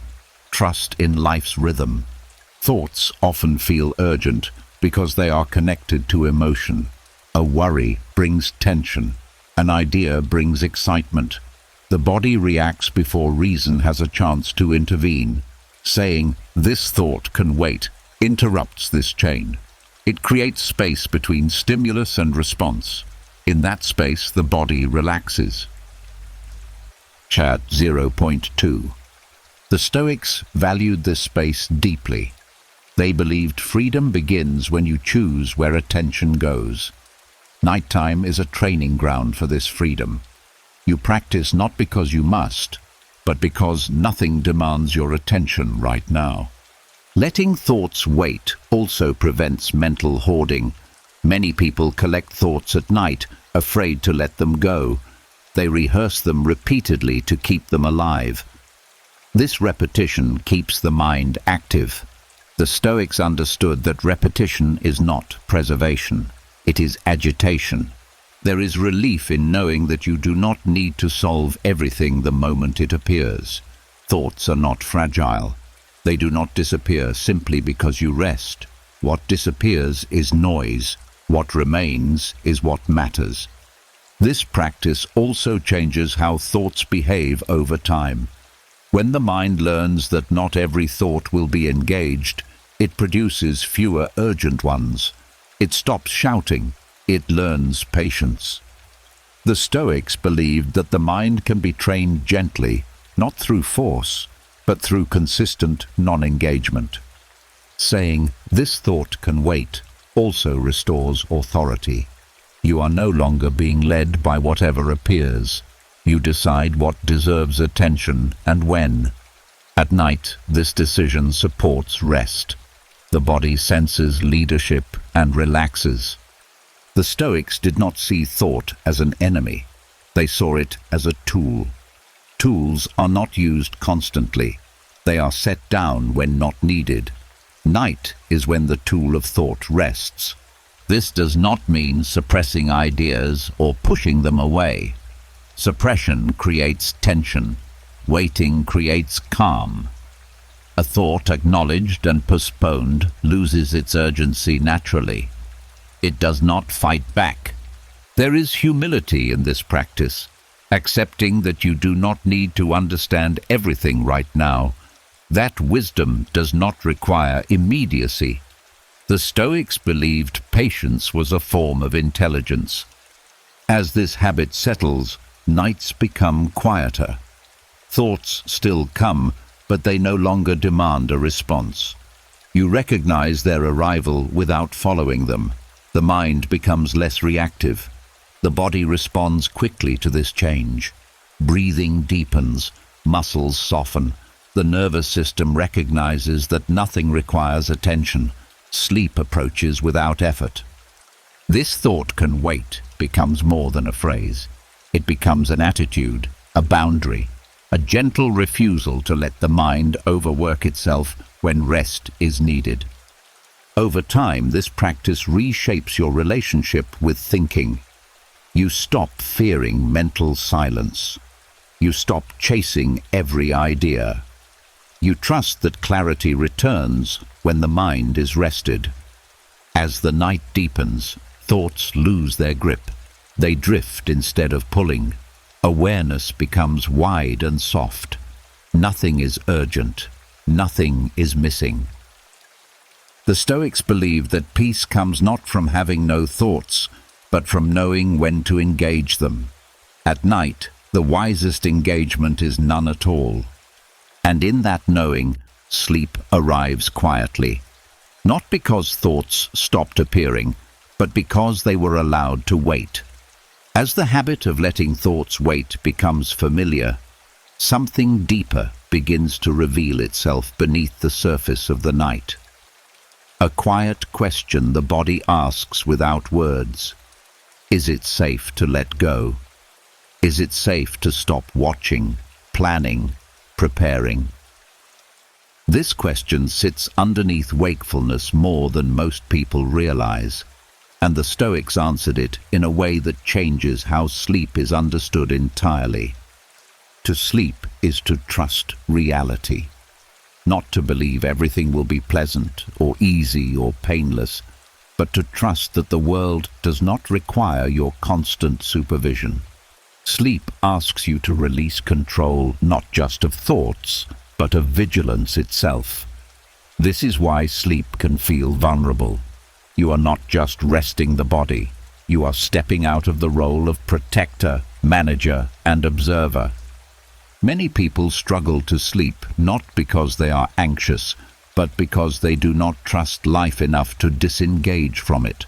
The mind stays half awake, listening for danger, scanning for problems, staying ready. This readiness once helped humans survive, but in modern life, it often has no clear object. It becomes a background state. The Stoics noticed this long before modern psychology gave it a name. They believed that sleep was an act of alignment with nature. Daytime belongs to action. Night belongs to withdrawal. When you resist sleep, you resist this rhythm. When you surrender to it, you affirm something simple and profound. Life continues without your effort. 0.2. This trust is not blind optimism. It is grounded acceptance. The Stoics did not assume tomorrow would be easy. They assumed it would arrive, and that was enough. Sleep did not depend on promises. It depended on reality being allowed to be what it is. At night, the mind often believes it must stay present to prevent something from going wrong. This belief keeps the nervous system alert. But the Stoics understood that most events unfold independently of your awareness. Staying awake does not control outcomes. It only exhausts the one who is trying. Trusting reality means recognizing limits. You cannot intervene while asleep, and yet the world continues. People breathe, systems function, time moves. This recognition is deeply calming when fully accepted. It takes pressure off the self. The Stoics practiced reminding themselves that they were part of a larger order, not above it, not responsible for it, just within it. Sleep was the moment they returned fully to that belonging. They did not cling to awareness as proof of importance. They rested as proof of harmony. There is also humility in sleep. You admit that you are not needed for a few hours, that nothing essential collapses without your attention.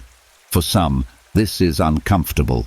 Identity has become tied to vigilance, to usefulness, to readiness. Letting go of that identity can feel like disappearance. But the Stoics saw disappearance as temporary and healthy. You withdraw so you can return whole. You step back so you can step forward with clarity. Trusting reality includes trusting yourself to reappear when needed. This trust quiets the body. When the mind stops monitoring reality, the body stops preparing for response. Muscles soften. Breathing slows. The nervous system exits survival mode and enters repair. Sleep becomes deep, not because it is forced, but because nothing is resisting it. Many people try to sleep by controlling the mind. The Stoics did the opposite. They released control over the need to control. They trusted that the same order that brings morning also holds the night. This trust also changes how you relate to uncertainty. You no longer need reassurance before resting. You no longer need to know how things will turn out. You allow yourself to rest inside the unknown. This is not weakness, it is strength without tension. The Stoics believed that peace comes from cooperating with reality instead of negotiating with it. At night, cooperation means rest.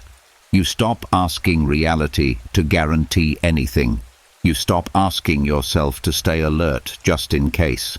Trusting reality also softens fear. Fear depends on anticipation. Sleep dissolves anticipation by anchoring you in the present moment of rest.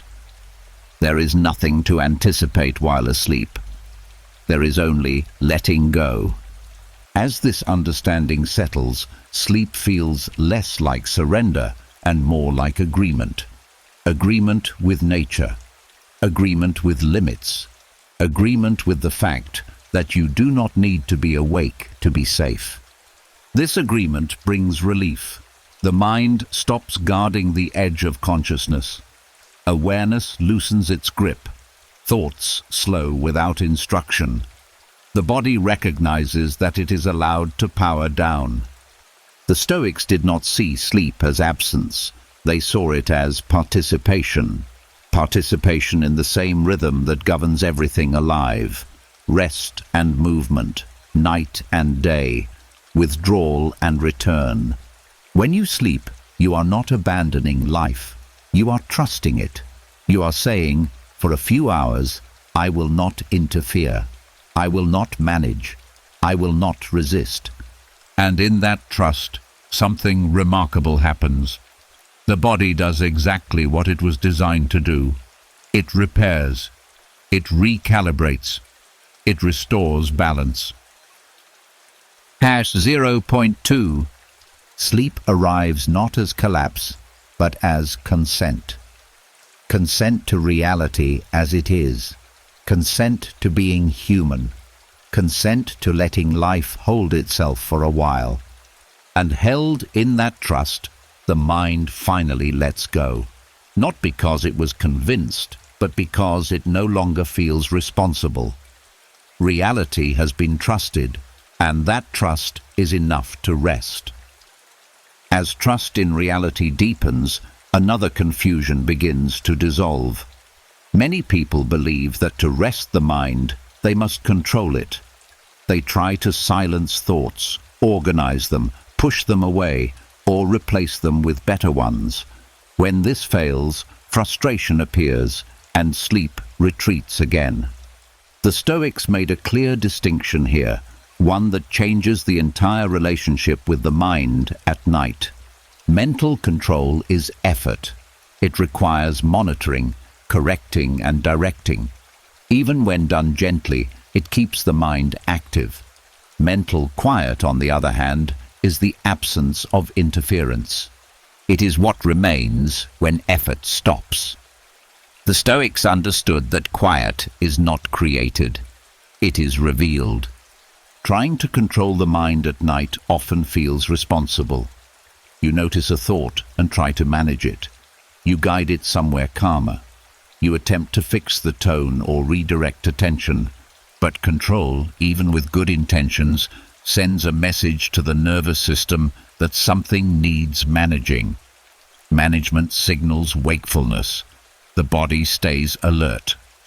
The Stoics believed that the mind does not need to be controlled to become quiet. It becomes quiet when it is no longer treated as a problem. Thought slows naturally when it is not challenged, corrected, or commanded. Control keeps thought in motion. Allowance lets it settle. Many people mistake mental quiet for emptiness. They believe the mind must be blank to sleep. This belief creates pressure. Each new thought feels like failure. The Stoics did not aim for emptiness. They aimed for non-interference. Thoughts were allowed to appear without response. Quiet emerged between them, not because they were stopped, but because nothing was done with them. Mental control also creates tension in the body. The jaw tightens. The forehead contracts. Breathing becomes shallow. The body mirrors the effort of the mind. The Stoics noticed that when mental effort ends, the body follows. Relaxation is not commanded, it happens. There is also a subtle ego involved in mental control. The belief that you should be able to master your mind at will. When this mastery does not happen, frustration appears. Frustration is stimulating. It keeps the nervous system engaged. The Stoics replaced mastery with understanding. The mind is not an enemy. It is a process. Mental quiet comes from stepping back, not stepping in. When you stop trying to shape the mind, it loses the resistance it needs to stay active. A thought may arise and fade without replacement. Silence appears naturally, briefly at first, then longer. The Stoics trusted this process. They did not demand immediate calm. They allowed the mind to unwind at its own pace. Unwinding is different from stopping. Stopping is forceful. Unwinding is gradual. Night supports unwinding when effort is removed. Another difference between quiet and control is patience. Control is impatient. It wants results. Quiet is patient. It does not expect anything. The Stoics believed patience was essential to peace. At night, impatience keeps the mind awake by demanding change. Mental control also keeps attention narrow. You focus intensely on thoughts, trying to manage them. Mental quiet widens attention. Awareness becomes diffuse, less focused, more spacious. This diffusion signals safety to the nervous system. The Stoics practiced letting awareness rest without direction, not focusing on something specific, not trying to achieve a state, simply being present. This presence does not require effort. It is already happening. When effort stops, it becomes noticeable. There is relief in realizing that you do not need to do anything to rest the mind. You do not need to improve it, fix it, or guide it. You only need to stop interfering. This relief alone can bring sleep closer. Mental control also feeds the illusion that you are separate from your thoughts, that you must manage them like objects. The Stoics saw thoughts as natural events, like weather.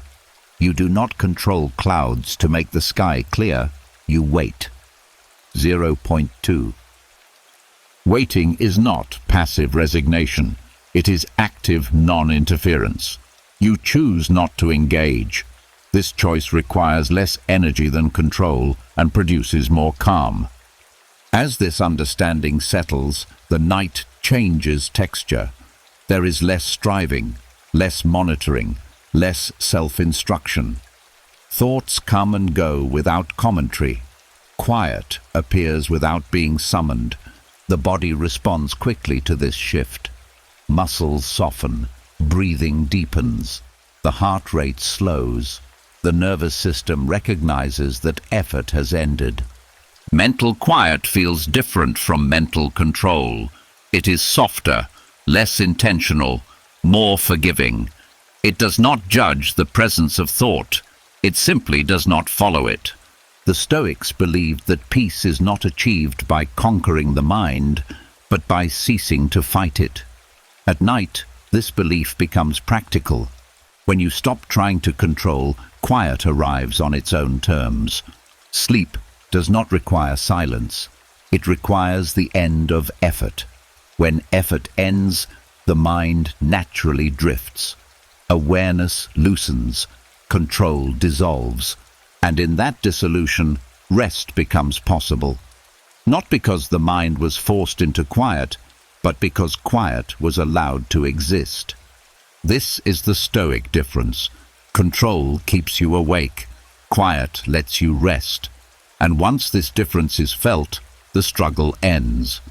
The mind is no longer something to manage, it is something to step away from.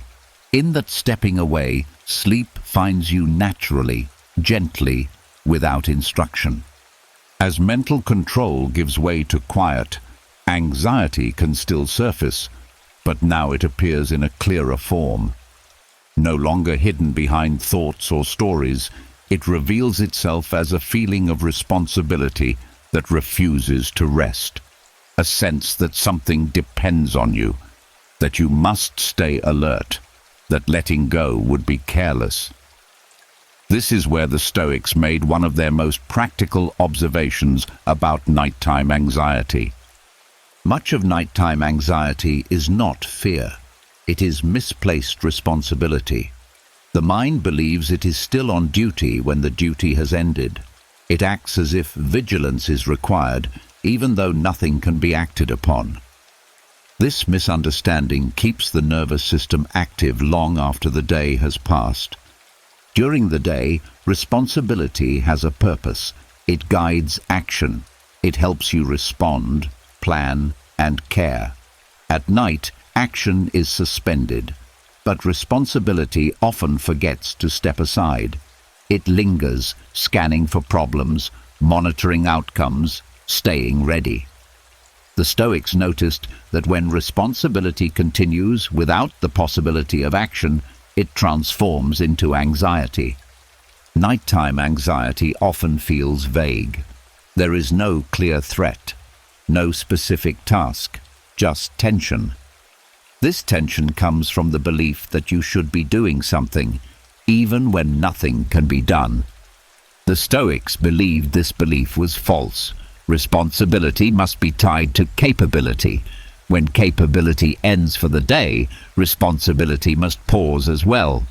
The mind resists this pause because responsibility has become part of identity.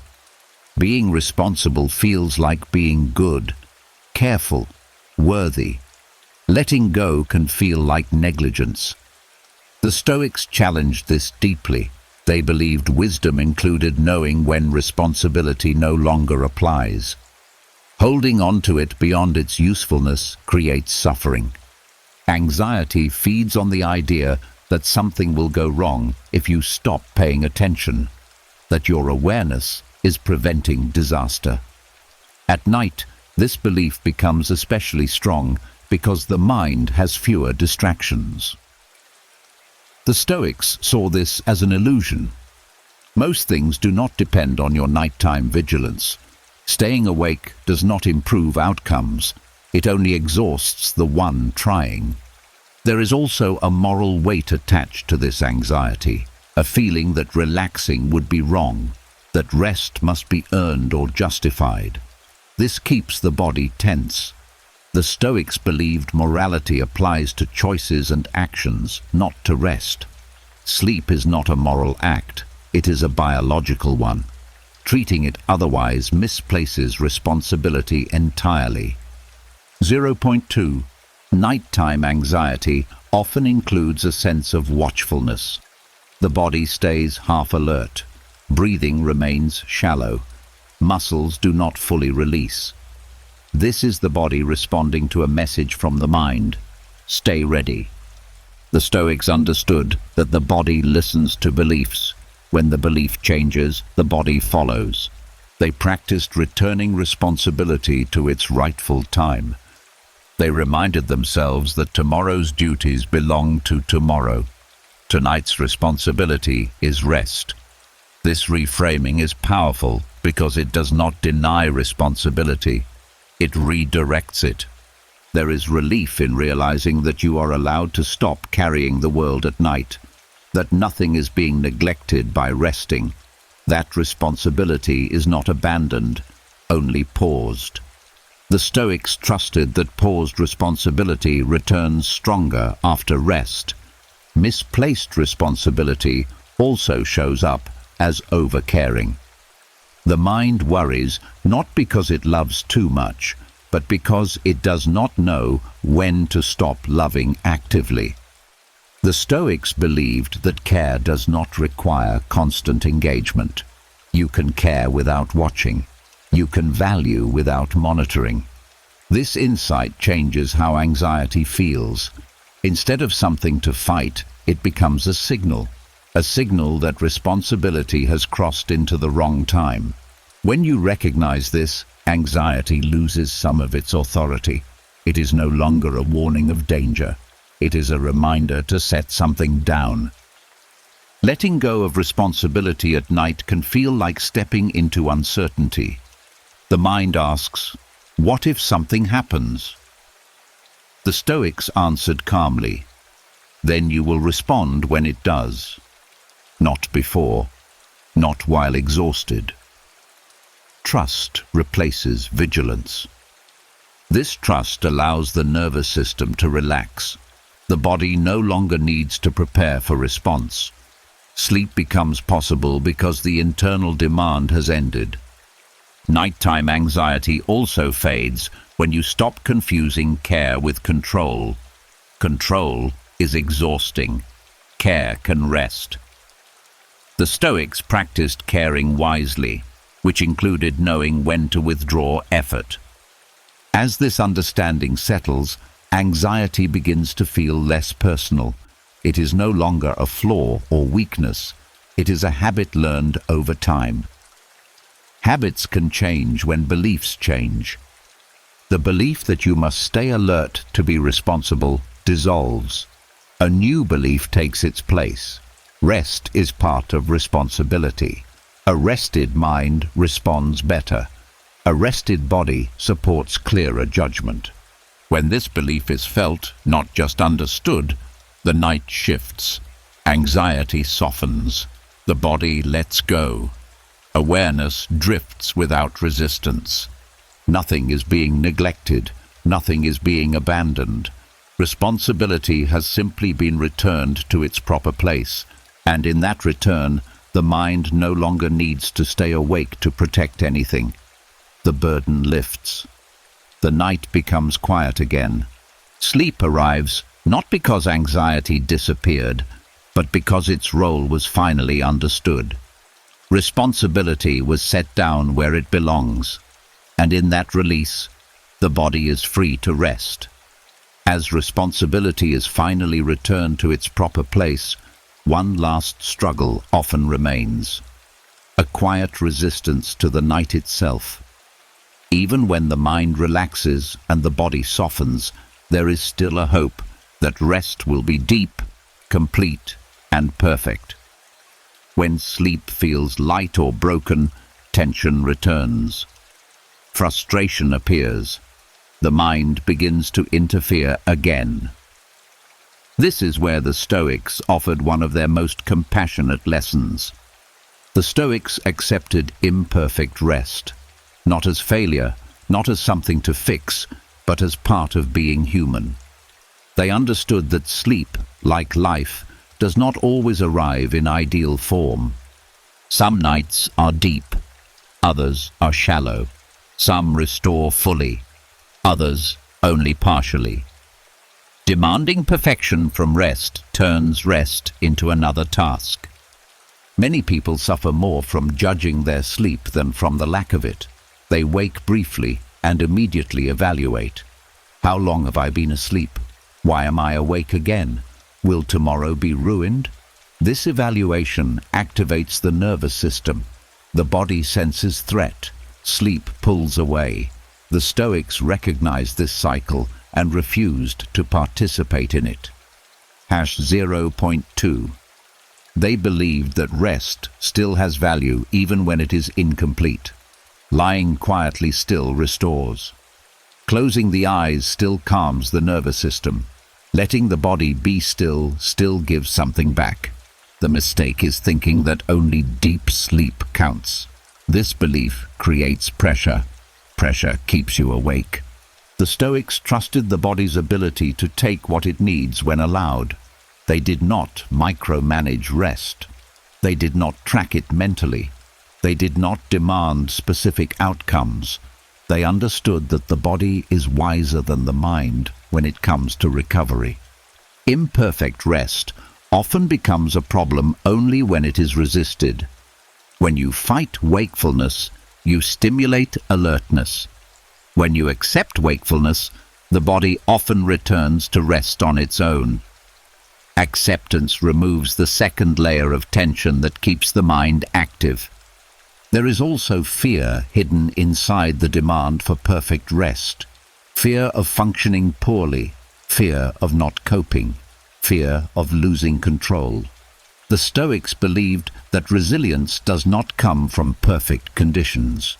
It comes from adaptability. A person who can remain calm after imperfect rest is stronger than one who panics about it.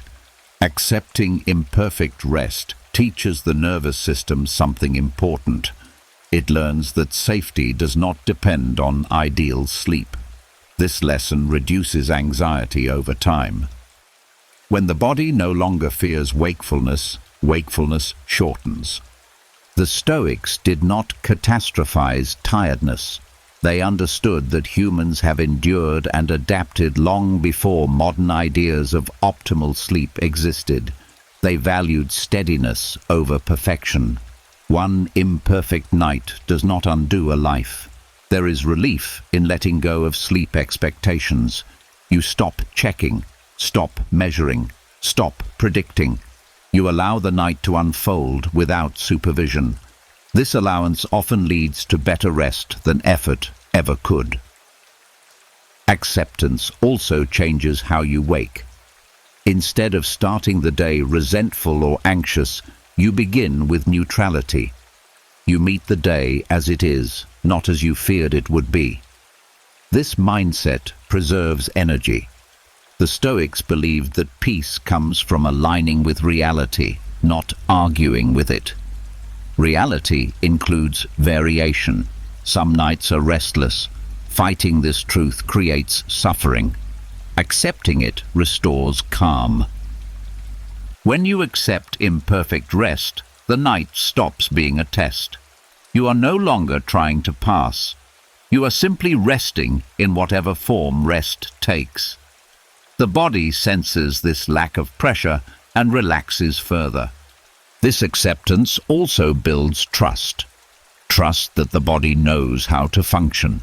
Trust that you can handle tomorrow even without ideal conditions. Trust that rest does not need to be complete to be helpful. As this trust settles, sleep often deepens naturally, not because it was demanded, but because resistance ended. Even if it does not deepen, peace remains. and peace itself is restorative. The Stoics taught that suffering comes not from events, but from our judgments about them. Imperfect rest becomes suffering only when judged as failure. Remove the judgment and the struggle dissolves. The night no longer feels fragile. You stop walking on mental eggshells. You stop fearing wakefulness. You let the body do what it can. And in that permission, something gentle happens. The mind relaxes into the present moment. The body softens without expectation. Sleep comes and goes without drama. Imperfect rest is no longer an enemy. It is simply part of the human rhythm.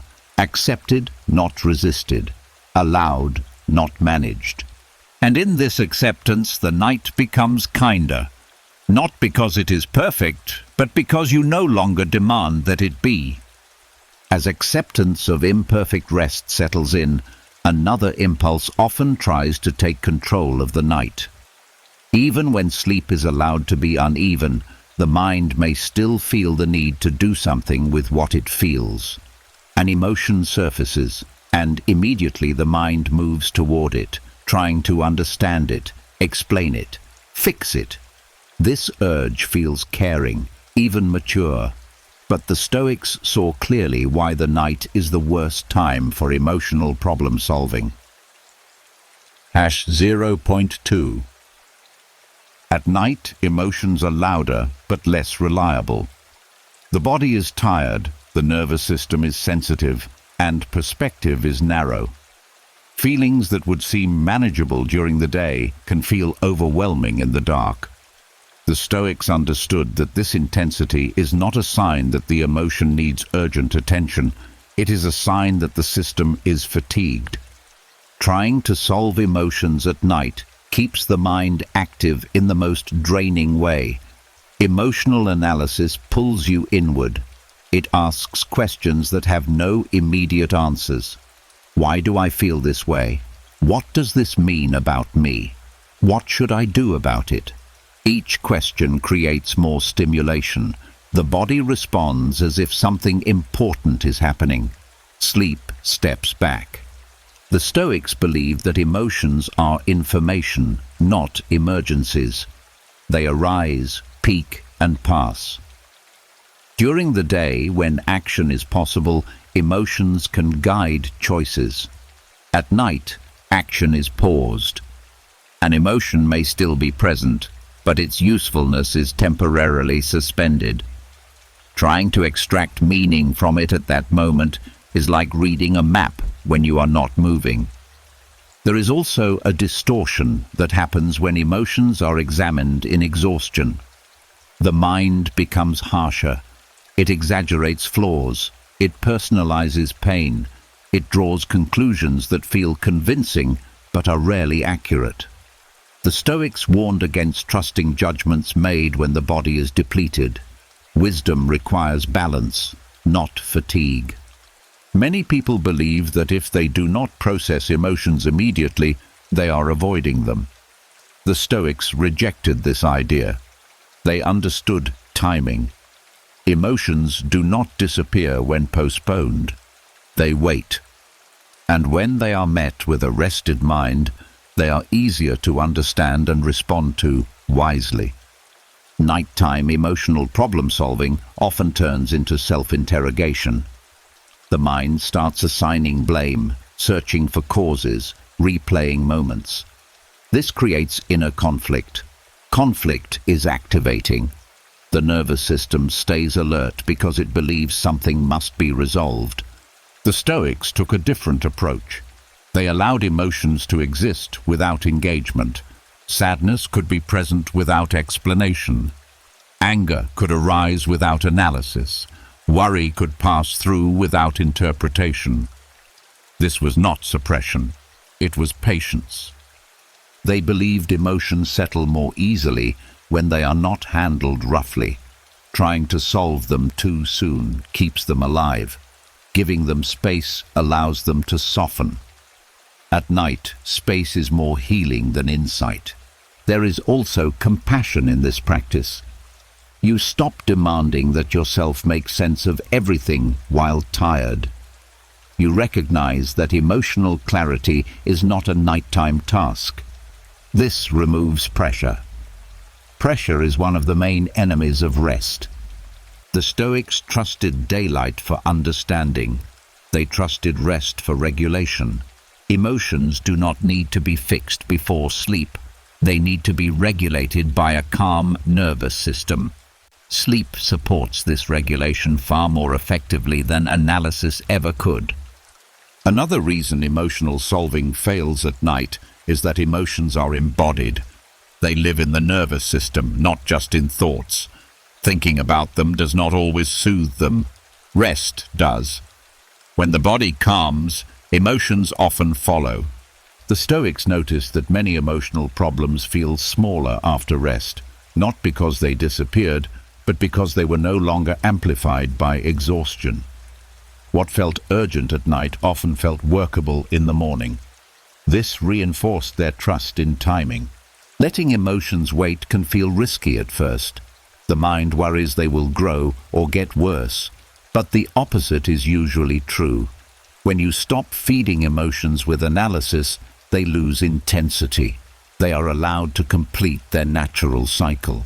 This practice also changes your relationship with feelings. You stop seeing them as puzzles to solve immediately. You begin to see them as signals that can be listened to later. This reduces fear around emotion itself. #0.2 The Stoics did not fear emotions. They feared being ruled by them. At night, ruling emotions through analysis often backfires. Letting them be is often the wiser choice. As this understanding settles, the night becomes less demanding. You no longer feel responsible for emotional resolution. You allow feelings to exist in the background, like weather passing through. The body senses this non-interference. Muscles soften, breathing slows. The nervous system shifts out of alert mode. Sleep becomes more accessible because nothing is being worked on. Emotions are not ignored. They are simply given the respect of timing. They are trusted to return when clarity is possible. And in that trust, the night becomes quieter. Not emotionally empty, but emotionally safe. You are no longer trying to fix yourself in the dark. The Stoics believed that rest is not the absence of emotion, but the absence of struggle with it. When struggle ends, rest begins. Emotions can wait. Understanding can wait. Healing can wait. For now, the body rests. And in that rest, the conditions for true emotional wisdom quietly take shape, ready for another day. As emotions are allowed to wait without being solved, the night opens into a quieter space. Nothing needs fixing. Nothing needs understanding. And yet, for many people, this space feels uncomfortable. The mind searches for something to do, something to manage, something to justify its presence. This is where the Stoics practiced one of their most misunderstood disciplines: doing nothing well. Doing nothing does not mean collapsing into distraction or forcing stillness. It means allowing the absence of action without replacing it with effort. Most people are unfamiliar with this state. When they stop acting, they immediately start compensating, thinking, planning, reviewing, entertaining themselves mentally. The Stoics noticed that true rest requires discipline because the habit of doing is deeply ingrained. At night, doing nothing well means resisting the urge to fill the space. No improvement, no analysis, no preparation, no emotional labor, just allowing time to pass without interference. This sounds simple, but it challenges the identity built around usefulness. When you are not doing, you may feel unnecessary. The Stoics saw this feeling not as truth, but as conditioning. They believed that value is not measured by constant activity. Nature rests without guilt. Fields lie fallow. Animals sleep without justification. Humans, however, struggle to allow themselves this same rhythm. Doing nothing well is aligning with nature instead of resisting it. The difficulty comes from the mind's belief that stillness is waste. That time must be used. That awareness must be productive. At night, this belief keeps the nervous system engaged. The Stoics challenged it by reframing stillness as participation, not absence. When you do nothing well, you participate in recovery. Doing nothing poorly looks like restlessness, lying still while the mind churns, waiting while secretly monitoring. Doing nothing well is different. It is the absence of expectation. You are not waiting for sleep. You are not trying to rest. You are simply not intervening. This non-intervention sends a powerful signal to the body. It tells the nervous system that there is no task underway, no goal being pursued, no problem being addressed. The body responds by shifting into restoration mode. This shift cannot be forced. It only happens when effort truly ends. The Stoics practice this by letting awareness soften, not focusing on breath, not controlling thoughts, not directing attention, just allowing awareness to exist without aim. Aim creates effort. Effort keeps the system alert. There is also patience in doing nothing well. You are not rushing towards sleep. You are not checking whether rest is happening. You accept whatever state arises, wakefulness included. This acceptance removes pressure, and pressure is one of the main barriers to sleep. #0.2. Many people fear that doing nothing means losing control, that something will go wrong if they stop managing. The Stoics believed the opposite. They believed that unnecessary management creates disorder. When you stop interfering, systems self-regulate. This discipline also trains the mind. The mind learns that it does not need to be constantly engaged to be safe. Over time, it becomes less restless, less reactive, less demanding. This training happens naturally through repeated non-engagement. Doing nothing well also changes your relationship with boredom. Boredom is often just the mind withdrawing from stimulation. Instead of filling it, the Stoics allowed it. Boredom passes when not resisted. In its place, calm often appears. There is humility in this practice. You accept that you are not required to contribute at every moment, that your worth does not depend on output, that rest is not a failure of discipline, but an expression of it. The Stoics believed that discipline is not always about effort. Sometimes it is about restraint, knowing when not to act, knowing when to step back. Night is the time for this restraint. As you practice doing nothing well, the night changes. Time feels less urgent. Awareness becomes diffuse. Thoughts lose momentum. The body begins to sink into the surface beneath it. Not because you told it to, but because you stopped preventing it. Sleep often arrives quietly in this state, not as an event, but as a fading. Awareness narrows gently. Consciousness loosens. There is no moment of achievement, just a gradual letting go. Even if sleep does not come immediately, rest is already happening. The nervous system is calming. Muscles are releasing. The mind is unwinding. Doing nothing well is already working, even without sleep. The Stoics trusted this process. They did not measure rest by outcomes. They measured it by alignment. When you are aligned with stillness, rest follows in its own time.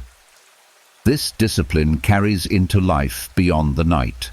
You become less reactive, less compelled to fill silence, more comfortable with pause. This steadiness is one of the Stoic ideals. At night, This discipline becomes especially powerful. You stop trying to arrive somewhere else. You stop becoming. You simply allow yourself to be. And in that allowance, something profound happens. The body remembers how to rest. The mind remembers how to quiet. Sleep, when it comes, feels natural, not earned. Doing nothing well is not laziness. It is mastery of restraint. It is wisdom without effort. It is the quiet strength of knowing when to stop. And when you finally stop, fully and without condition, the night no longer asks anything of you. Rest becomes possible because nothing is being demanded. You are not falling asleep, you are letting go. And that is the discipline the Stoics practice best. As doing nothing becomes less uncomfortable, another habit quietly steps forward. It is subtle, often praised and rarely questioned. The urge to be ready, even when the body is still and the mind has softened. There can be a quiet sense of preparation, as if something might happen, as if you should remain slightly alert, just in case. This urge is one of the last things that keeps the night from fully holding you.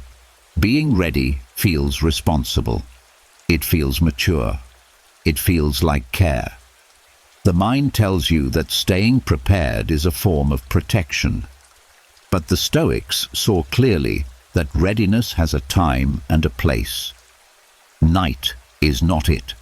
When readiness lingers beyond its purpose, it turns into tension.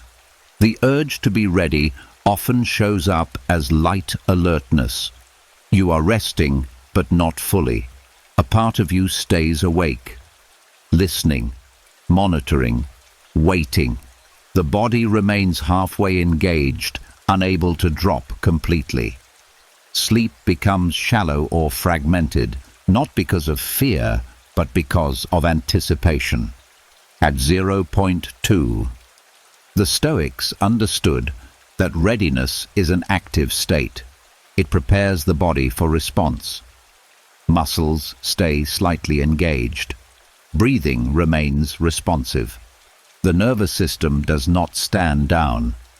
This state is useful when action may be required. At night, when action is impossible, it becomes unnecessary strain. Many people confuse readiness with safety. They believe that if they are not ready, they are vulnerable. The Stoics challenged this belief by separating readiness from resilience. Resilience does not come from constant preparation. It comes from recovery. A rested body responds better than a vigilant one. The urge to be ready is often rooted in past experiences, times when you were caught off guard, moments when being unprepared caused pain. The mind learns from these moments and tries to prevent repetition. At night, this learning turns into overgeneralization. The body stays ready even when nothing is happening. The Stoics did not deny this instinct. They understood it, but they trained themselves to apply it wisely. Readiness belongs to the moment of engagement, not the moment of rest. Carrying it into the night is like keeping armor on while sleeping. Protective, perhaps, but exhausting. Letting go of readiness does not mean becoming careless. It means trusting that you can become ready again when needed. The Stoics believed deeply in this trust. They trusted their capacity to respond in real time. They did not rehearse responses while resting. This trust changes the body's behavior. When the mind stops anticipating, the body stops preparing. Muscles release. The breath deepens. The nervous system moves out of standby mode. Sleep becomes deeper because the body is no longer waiting. There is also humility in releasing readiness. You accept that you cannot anticipate everything, that some things will surprise you, that this is part of life. The Stoics believed that peace comes from accepting unpredictability, not from trying to eliminate it. The urge to be ready also keeps the mind future-oriented. Even without specific thoughts, there is a sense of leaning forward. This lean prevents full rest. Letting go allows awareness to settle back into the present moment, where nothing is required. Many people fear that if they let go completely, something bad will happen. The Stoics answered this fear calmly. If something happens, you will respond then, not before, not while exhausted. Response belongs to the moment of action. This perspective removes pressure. You stop trying to live ahead of yourself. You allow the night to be complete on its own terms. The body recognizes this permission and responds with deeper relaxation. Releasing readiness also dissolves subtle anxiety. Anxiety often hides inside preparation. The mind says it is being proactive, but the body feels tension. When preparation ends, anxiety loses its cover. It fades because it is no longer being practiced. The Stoics believed that rest is an act of courage. It requires letting go of vigilance. It requires trusting that you do not need to be on guard at all times. This courage is quiet, but powerful. As you practice releasing the urge to be ready, the night becomes fuller, not busier, but deeper. You are no longer hovering at the edge of sleep. You are inside it, even before it arrives. Time slows. Awareness softens.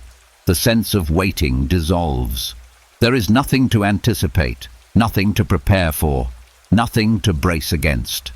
This does not weaken you. It strengthens you. Because strength comes from renewal, not from constant alertness. The Stoics understood this deeply. When readiness is released, the body finally understands that the watch is over. The shift is subtle but profound. A deep exhale, a sinking sensation, a feeling of being held rather than holding.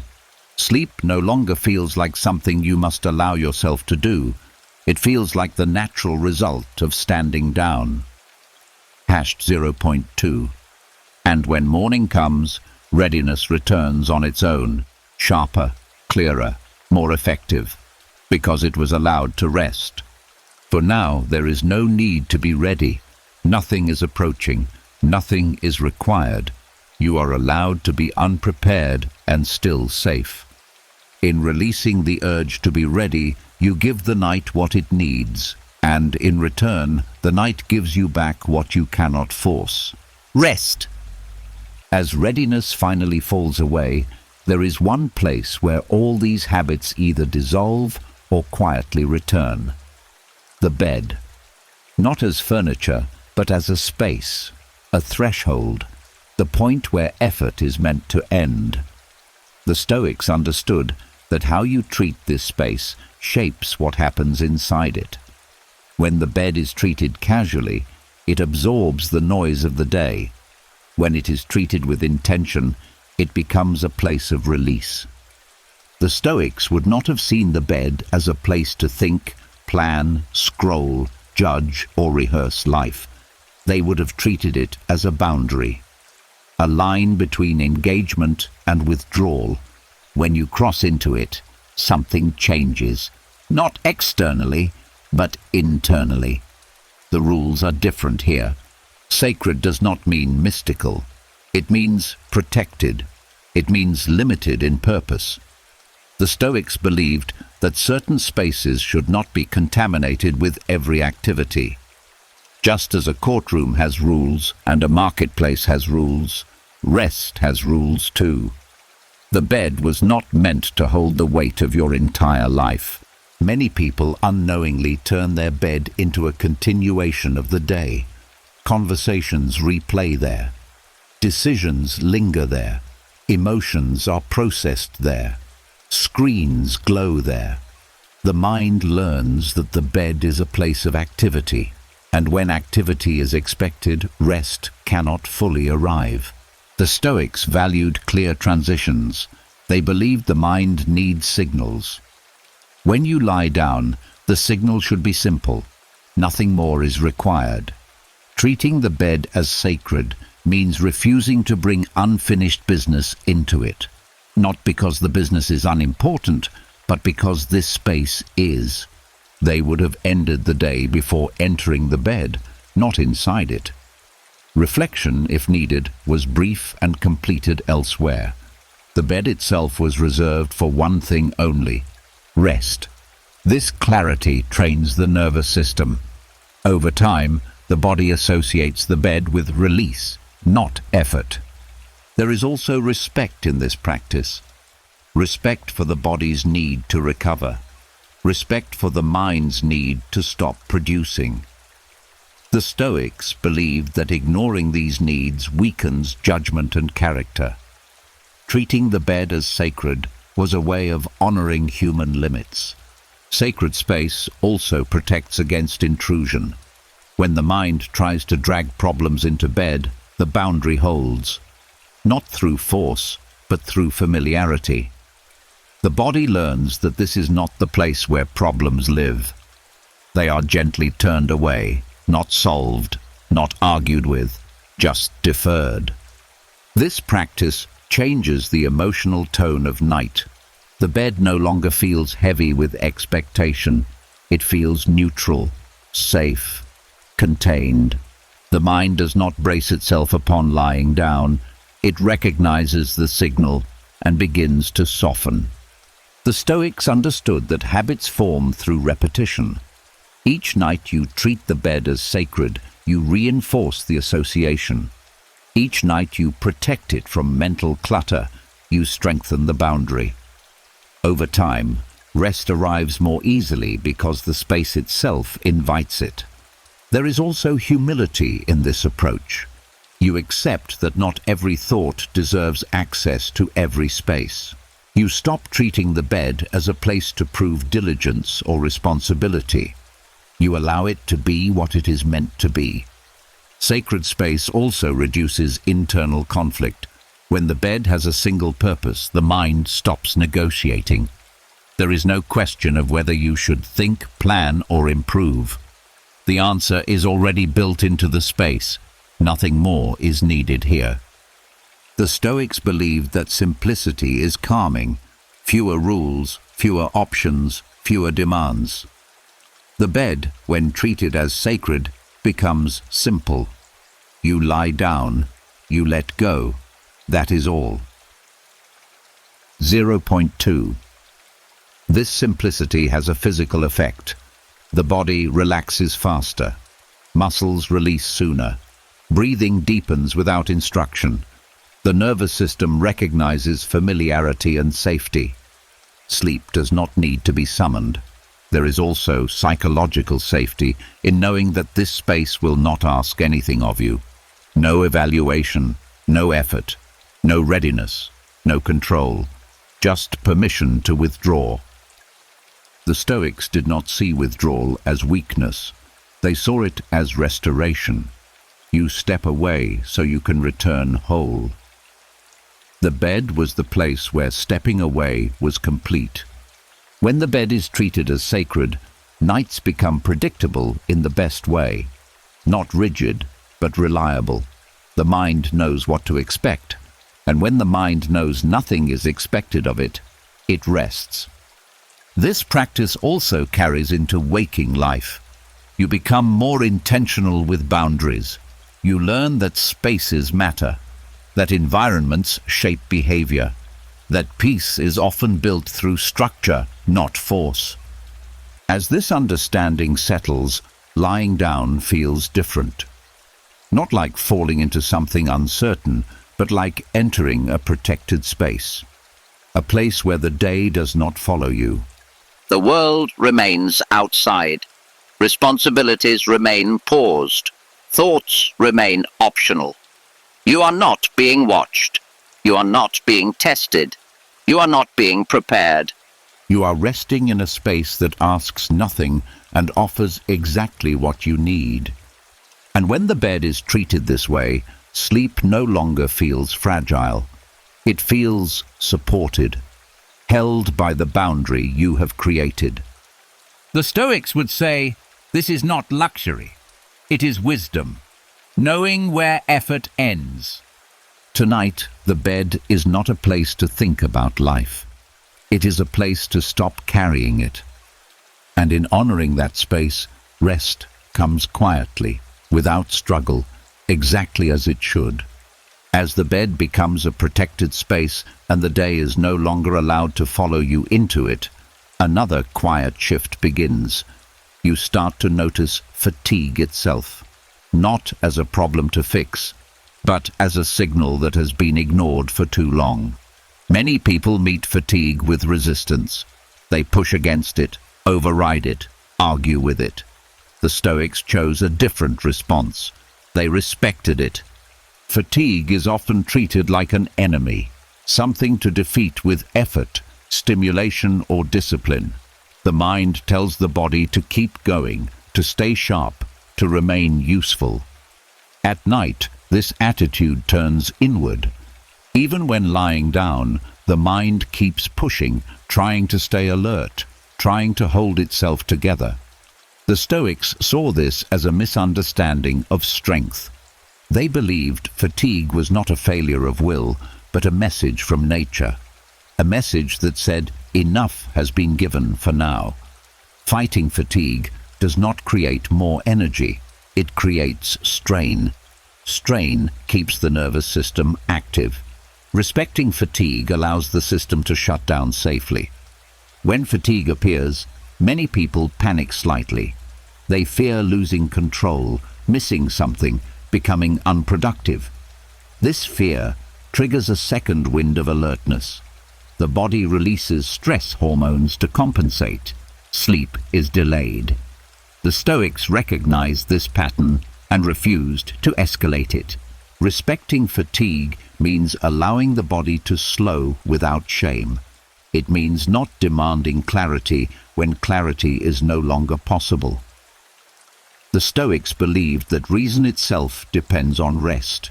A fatigued mind does not reason better by pushing harder. It reasons worse. There is also dignity in fatigue. It is proof that effort was given, that engagement happened, that energy was spent in living. The Stoics did not romanticize exhaustion, but they did not judge it either. They saw it as a natural outcome of participation in life. Fighting fatigue often comes from identity. You see yourself as someone who must stay sharp, capable, and responsive. Letting fatigue in feels like letting yourself down. The Stoics loosened this identity. They believed worth was not tied to constant readiness. A human is allowed to tire. Fatigue also carries wisdom. It narrows focus. It quiets unnecessary effort. It signals transition. Day is ending. Night is beginning. Ignoring this signal disrupts rhythm. The Stoics valued rhythm deeply. They believed harmony comes from moving with nature, not against it. #0.2. When you respect fatigue, you stop asking the mind to perform. You stop expecting insight, productivity, or emotional clarity. This removes pressure. Pressure is one of the main reasons fatigue turns into restlessness instead of rest. Many people confuse respecting fatigue with giving up. The Stoics would say it is the opposite. It is strategic withdrawal. You step back so that strength can return. They believed that knowing when to stop is as important as knowing when to act. Fatigue also softens defenses. When allowed, it dissolves unnecessary tension. Muscles relax. Breathing deepens. The body prepares for repair. When resisted, fatigue turns into irritability, anxiety, or shallow rest. The difference is not the fatigue itself, but the response to it. The Stoics practiced listening to the body without argument. When fatigue arrived, they did not challenge it with thought. They did not demand explanations. They accepted it as information. This acceptance calmed the nervous system more effectively than any effort to override it. There is also compassion in respecting fatigue. You stop treating yourself as a machine. You recognize limits without criticism. This kindness reduces internal conflict. Conflict keeps the mind awake. Kindness allows it to soften. Respecting fatigue also changes how sleep arrives. Instead of forcing yourself into rest, you allow yourself to be carried by tiredness. Sleep becomes a continuation of fatigue, not a solution to it. This feels more natural and less effortful. The Stoics believe that fatigue is part of balance, exertion and rest, engagement and withdrawal. Ignoring one side of this balance creates instability. Respecting it restores equilibrium. When fatigue is welcomed, not resisted, it deepens rest. The body no longer needs to fight its own signals. It moves smoothly into recovery. Even if sleep is light, the system is repairing because resistance has ended. This practice also reshapes your relationship with effort during the day. You stop pushing past exhaustion unnecessarily. You begin to pace yourself. This leads to steadier energy over time, not burnout. As respect for fatigue becomes familiar, nights grow calmer. You stop bracing against tiredness. You stop trying to stay sharp in the dark. You allow the body to power down. Fatigue no longer feels like something to escape. It feels like a doorway, a sign that the work of the day is complete, that nothing more is required. The Stoics would say that wisdom listens before it acts. At night, fatigue is speaking. Respecting it is not weakness. It is alignment. And in that alignment, the body relaxes fully. The mind stops pushing. The sacred space of the bed does its work. Sleep does not need to be chased. It follows naturally when fatigue is honored. Tonight, you do not need to overcome tiredness. You only need to let it lead you where it has been pointing all along. Rest. As fatigue is finally respected instead of resisted, one last habit often tries to reclaim the night. It is quiet, familiar, and deeply ingrained. The habit of judging yourself when everything else has gone still. Even when the body is tired and the mind is soft, a critical voice may appear, reviewing who you were today and measuring who you should have been. The Stoics were clear about this. Night is not the time for judgment. Self-judgment thrives in silence. When distractions fade, the mind turns inward and begins to evaluate. You replay moments, question choices, and weigh your worth against expectations. This feels reflective, even responsible. But at night, reflection easily slips into accusation. The Stoics understood that judgment requires clarity, and clarity does not exist when the mind is depleted. Had 0.2. At night, the mind loses balance. It remembers failures more easily than effort. It isolates mistakes from context. It forgets limitations and demands perfection. Judgments made in this state are rarely fair. The Stoics warned against trusting conclusions drawn when the body is exhausted. Fatigue distorts reason. Self-judgment also keeps the nervous system active. Criticism signals threat. The body responds as if something must be corrected immediately. Muscles tighten. Breathing becomes shallow. Sleep retreats. The night becomes another arena for struggle instead of rest. The Stoics believed judgment belongs to action, not stillness. During the day, when choices can be adjusted and behavior can change, reflection has purpose. At night, when nothing can be acted upon, judgment becomes punishment. Punishment without purpose creates suffering. Many people confuse self-judgment with accountability. They believe being hard on themselves is how they improve. The Stoics rejected this. They believed improvement comes from understanding, not cruelty. Harsh judgment weakens the mind. It creates fear and defensiveness, not wisdom. Nighttime judgment often carries a moral tone, a sense that you were not enough today, not productive enough, not patient enough, not disciplined enough. The Stoics saw this as a misuse of morality. Morality guides action. It is not meant to hover over rest. There is also a deep habit of identity-making at night. The mind turns events into conclusions about who you are. One mistake becomes a label. One delay becomes a flaw. The Stoics believed identity is shaped over time, not decided in a tired moment before sleep. They practiced compassion toward themselves at night, not indulgence, but fairness. They understood that the mind needs recovery to function well. Judging yourself when you are exhausted is like criticizing a tool while refusing to maintain it. Self-judgment also feeds rumination. Once the mind starts evaluating, it rarely stops at one point. One criticism leads to another. Sleep becomes impossible because the mind is busy prosecuting itself. The Stoics refused to hold court at night. Instead, they practiced suspension, not denying mistakes, but postponing evaluation. They trusted that insight would return with rest. This trust removed urgency. Nothing needed to be decided right now. Nighttime is also emotionally vulnerable. Feelings are closer to the surface. Self-judgment amplifies these feelings. Sadness becomes shame. Disappointment becomes self-attack.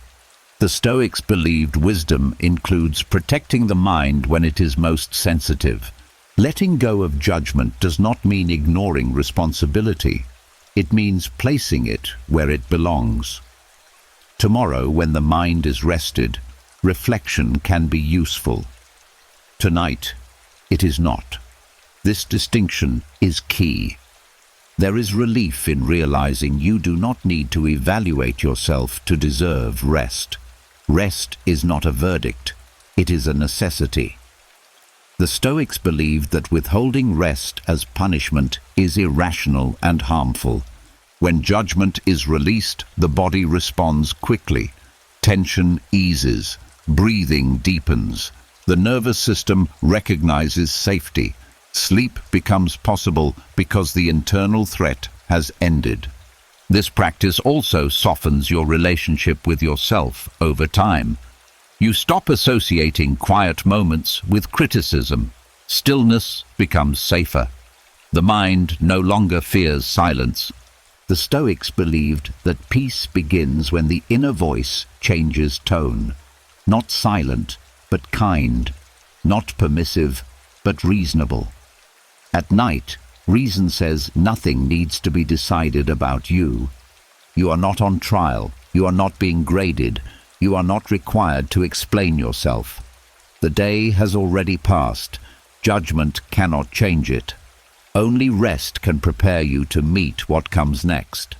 As this understanding settles, the night becomes gentler. You stop bracing against your own thoughts. You stop expecting self-assessment. You allow yourself to exist without evaluation. This does not make you careless. It makes you sustainable. A person who rests without judgment returns stronger, clearer, and more capable of growth. At 0.2. The Stoics would say that wisdom knows when to speak and when to be quiet. At night, wisdom is quiet. It steps aside and lets the body do what it needs to do. Tonight, you do not need to be better. You do not need to explain anything. You do not need to reach conclusions about yourself. Nighttime is not for self-judgment. It is for recovery. And when judgment ends, rest begins. As self-judgment finally loosens its grip, another habit often makes a last, quiet attempt to keep the mind awake. It sounds harmless, reasonable, almost polite. Just one more thought. One final check. One last reflection before letting go. This is one of the most common ways sleep slips away, and the Stoics understood exactly why. One more thought is rarely just one. It is an invitation back into effort. The mind tells itself it will finish something quickly, tie a loose end, reach a stopping point. But the moment you engage, the system wakes up again. Attention sharpens. The nervous system leans forward. Sleep retreats, not because it was fragile, but because effort returned. The Stoics noticed that the mind uses one more thought as a bargaining tool. It promises closure in exchange for engagement. But closure does not come from thinking when the body is tired. It comes from stopping. The promise is false but familiar, so the mind believes it. This habit survives because it feels controlled. You are not spiraling. You are not anxious. You are simply thinking one last thing. That sense of control is what makes it dangerous. It keeps the system alert without triggering obvious stress. The body stays half awake, waiting for the thinking to end. The Stoics believed that the mind does not need a final thought to rest. It needs a final decision, the decision to stop participating, not to resolve, not to conclude, not to summarize, but to withdraw attention entirely. One more thought often appears when quiet begins. Silence feels unfinished. The mind wants to fill it. The Stoics trained themselves to recognize this moment as the doorway to rest. Crossing it required restraint, not effort. They understood that the urge for one more thought is not about insight, it is about habit. The mind is used to motion. Stillness feels unfamiliar, so it reaches for something familiar to keep itself occupied. Recognizing this removes the illusion that the thought itself matters. The Stoic cure was simple and firm. No negotiation. Not later. Not after this idea. Now. When the urge appeared, engagement ended. Not aggressively, not with force, just with refusal. This refusal was not suppression. Suppression pushes thoughts away and creates tension. The Stoic refusal was quiet. The thought was allowed to exist, but not followed, like hearing a sound and choosing not to turn toward it. They believed that thoughts lose power when they are not acted upon. The mind learns from repetition. If one more thought never leads to engagement, the habit weakens. Over time, the urge appears less often. Another reason this habit persists is fear of forgetting. The mind worries that if it does not think now, something important will be lost. The Stoics trusted memory and timing. What truly matters returns. What does not return was never essential. One more thought also reflects impatience, a desire to finish the day cleanly, to close the loop. But the Stoics accepted that days do not always end neatly. Forcing a mental ending often keeps the system open longer. They practiced leaving things unfinished on purpose. This trained the mind to tolerate incompleteness. Tolerance is calming. Urgency fades when incompleteness is no longer treated as a problem. There is also a physical aspect to this cure. The moment you decide not to engage, the body responds. Muscles soften, breathing slows. The nervous system receives a clear signal. Activity has ended. Sleep does not need to be summoned after that. It follows naturally. As 0.2, the Stoics understood that the mind does not rest because it is satisfied. It rests because effort has stopped. One more thought is effort disguised as completion. This practice also builds trust. Trust that nothing bad happens when you stop thinking. Trust that awareness can fade safely. Trust that you do not need to escort yourself into sleep. Over time, this changes your relationship with silence. Silence stops feeling like a gap that needs filling. It becomes a space that holds you. The mind stops panicking at the edge of quiet. The Stoics believed that peace comes from knowing when to end engagement. Not gradually, not conditionally, completely. Night was the time for that ending. When one more thought appears, you do not argue with it. You do not explain. You do not promise to return later. You simply do not follow. The thought fades because it has no momentum. This may feel abrupt at first. The mind may protest. That is normal. Habits resist change. But the body responds immediately to clarity. Clarity is calming. As this becomes familiar, the transition into sleep becomes smoother. There is no lingering edge, no hovering, no half-wakefulness. The mind stops circling the same threshold. The Stoic cure is not technique, it is decision. A decision that night is not for thinking, that the final act of the day is withdrawal. And when withdrawal is complete, there is nothing left to keep the system awake. The day has ended, thought has ended, effort has ended. Sleep arrives not because the last thought was perfect, but because there was no last thought at all. The Stoics would say that wisdom knows when to stop speaking. At night, wisdom says nothing. And in that silence, rest finally takes over. As the habit of adding one more thought finally releases, something deeper becomes possible. Not the kind of letting go that feels forced or desperate, but a quieter yielding. This is the moment many people misunderstand.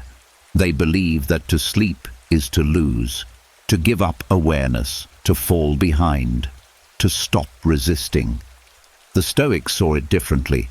They saw sleep as surrender without defeat. Surrender often carries a heavy meaning. It sounds like failure, like weakness, like admitting you could not handle something. But the Stoics made a careful distinction. Defeat happens when you are overcome against your will. Surrender, as they understood it, is a choice. A conscious decision to stop struggling when struggle is no longer useful. At night, the body asks for surrender, not because it is broken, but because it has completed its role for the day. The mind resists because it confuses surrender with danger. It believes that staying aware is staying safe. The Stoics challenged this belief gently. They observed that safety does not require constant resistance. Sleep asks you to loosen your grip on consciousness itself. This can feel unsettling. Awareness fades. Control dissolves. The sense of me softens. For a mind trained to stay sharp, this fading can feel like loss. The Stoics understood that this fear is natural but unnecessary.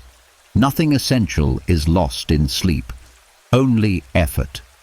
They believed that surrender at night is not giving up on life. It is trusting life enough to step back from it. Trust that the world continues. Trust that the body knows how to repair itself. Trust that you will return. This kind of surrender is active, not passive.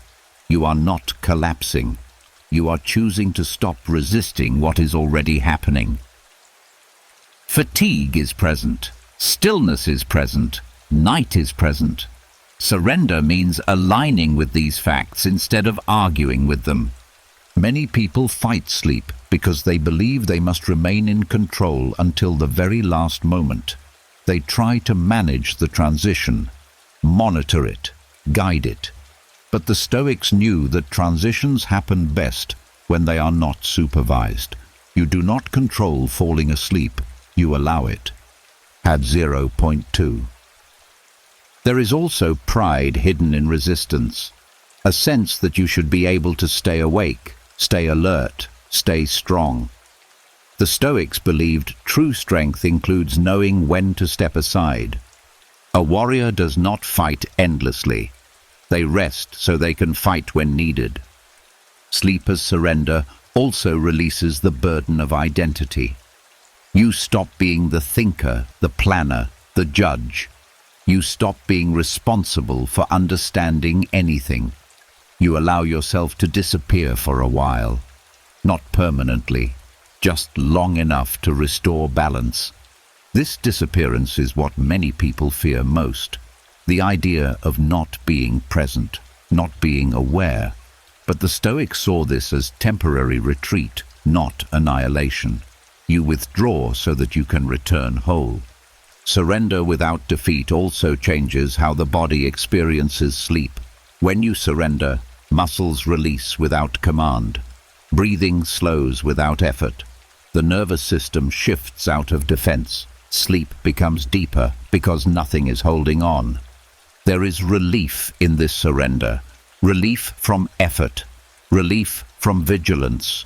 Relief from the need to exist actively.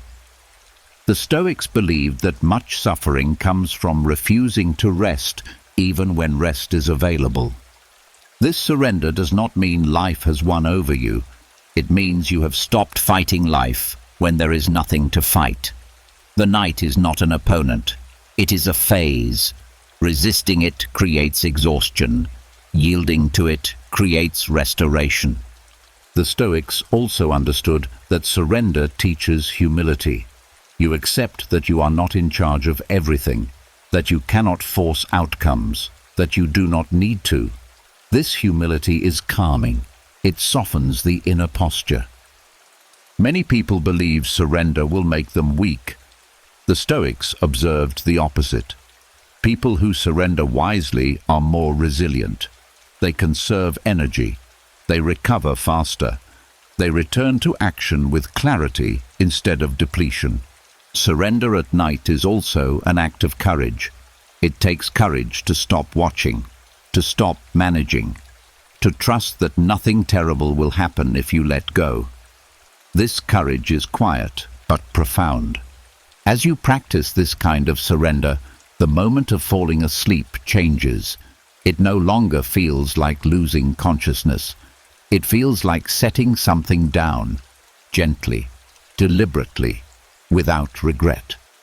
The mind stops clinging to awareness. It stops trying to stay present. Presence dissolves naturally.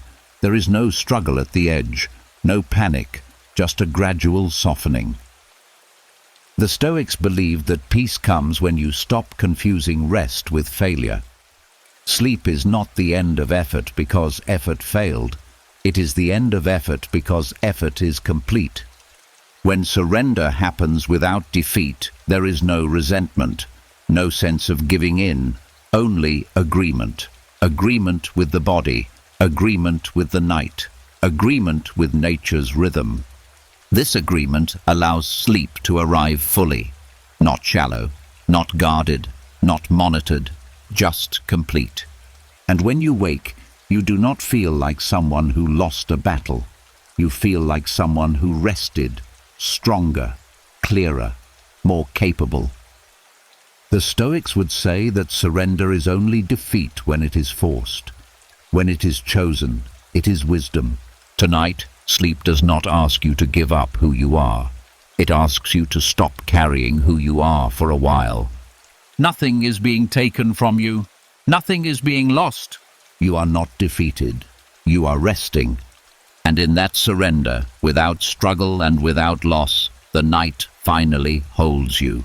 As surrender becomes gentle instead of frightening, there is one final attachment the night asks you to loosen.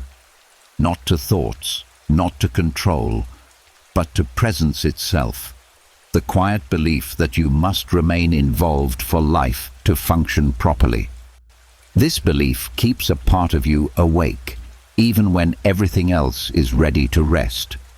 The Stoics answered this belief with a simple truth. Let the world continue without you tonight. 0.2. For many people, wakefulness is not driven by anxiety or thinking, but by relevance. A sense that if you are not aware, not present, not mentally online, something important might be missed. This belief often lives beneath the surface. It does not announce itself as fear. It feels like responsibility, care, or importance. The Stoics saw it as over-identification with participation.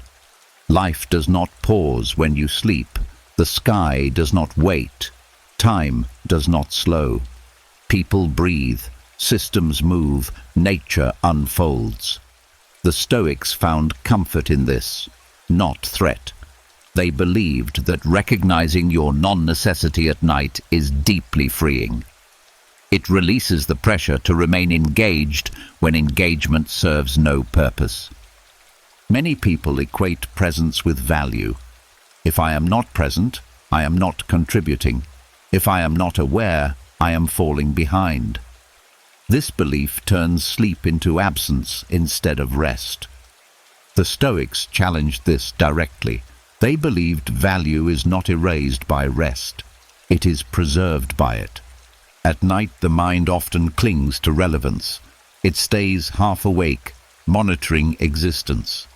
This creates a subtle form of vigilance. The body remains ready because the mind believes it is still needed. The Stoics recognize that this belief is unnecessary. The world has carried itself long before you and will continue long after. For a few hours, it does not require your supervision. Letting the world continue without you is not detachment from life. It is participation in its rhythm. Day is for engagement. Night is for withdrawal. Refusing to withdraw disrupts balance. The Stoics valued balance more than constant involvement. There is also humility in this practice. Not humiliation, but grounding. You accept that you are not the center through which all things pass. This acceptance is calming.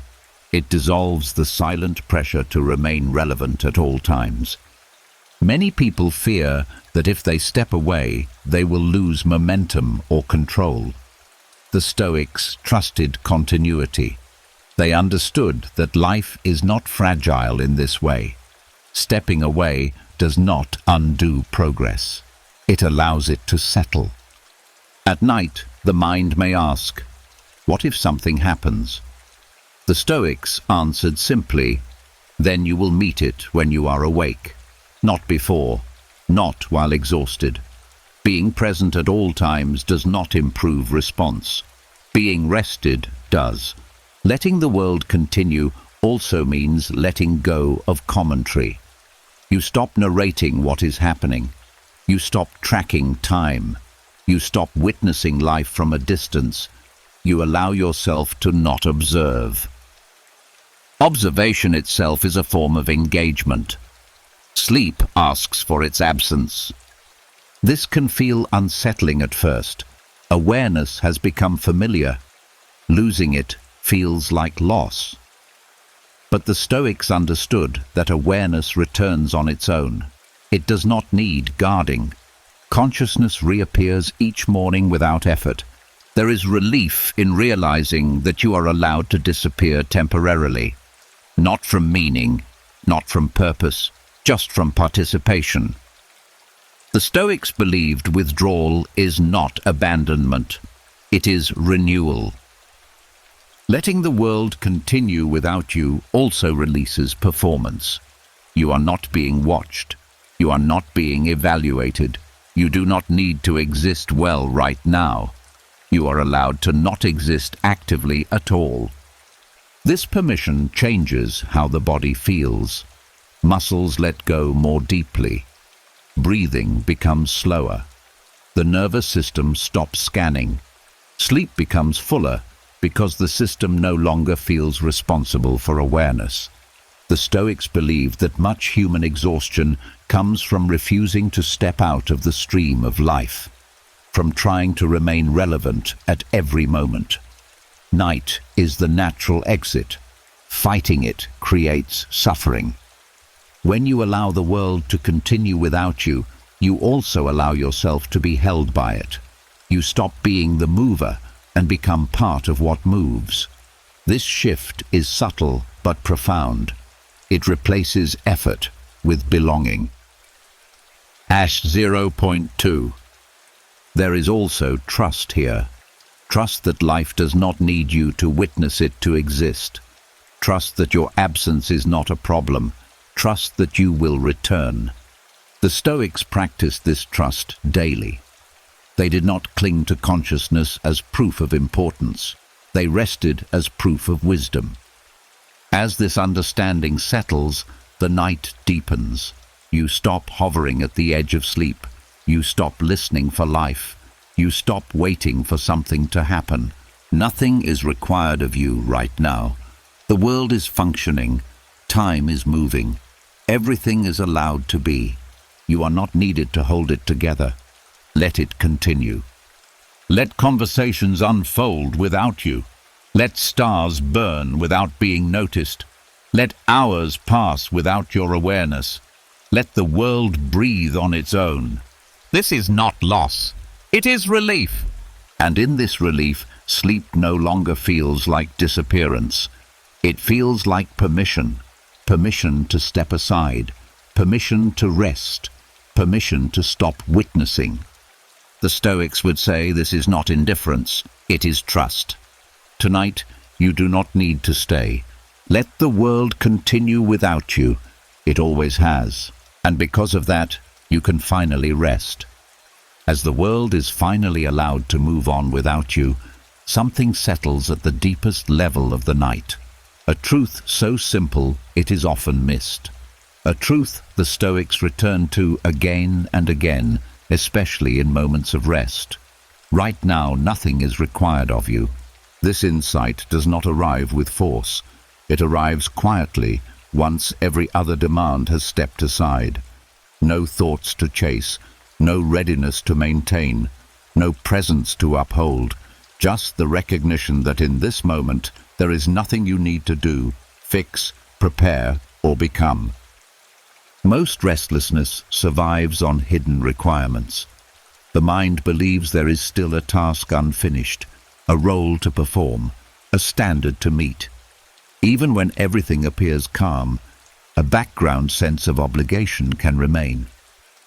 The Stoics understood that peace does not arrive when everything is done, but when the belief that something must be done finally dissolves. Nothing is required of you right now does not mean nothing matters. It means nothing is being asked. The difference is subtle but profound. Life matters. You matter. But this moment does not demand effort. It does not demand attention. It does not demand awareness. The Stoics believe that much human suffering comes from confusing existence with obligation. You believe that because you are alive, you must be doing something. Night offers a correction. You are allowed to exist without purpose for a while, without direction, without contribution. This permission is deeply regulating. When the mind understands that nothing is required, it stops scanning for tasks. The nervous system releases its grip. The body no longer braces for action. Muscles soften not because they are told to, but because they are no longer being held ready. This insight also releases self-evaluation. If nothing is required, nothing needs to be judged. You do not need to assess how you are resting. You do not need to improve the moment. You do not need to respond to it. You simply let it be.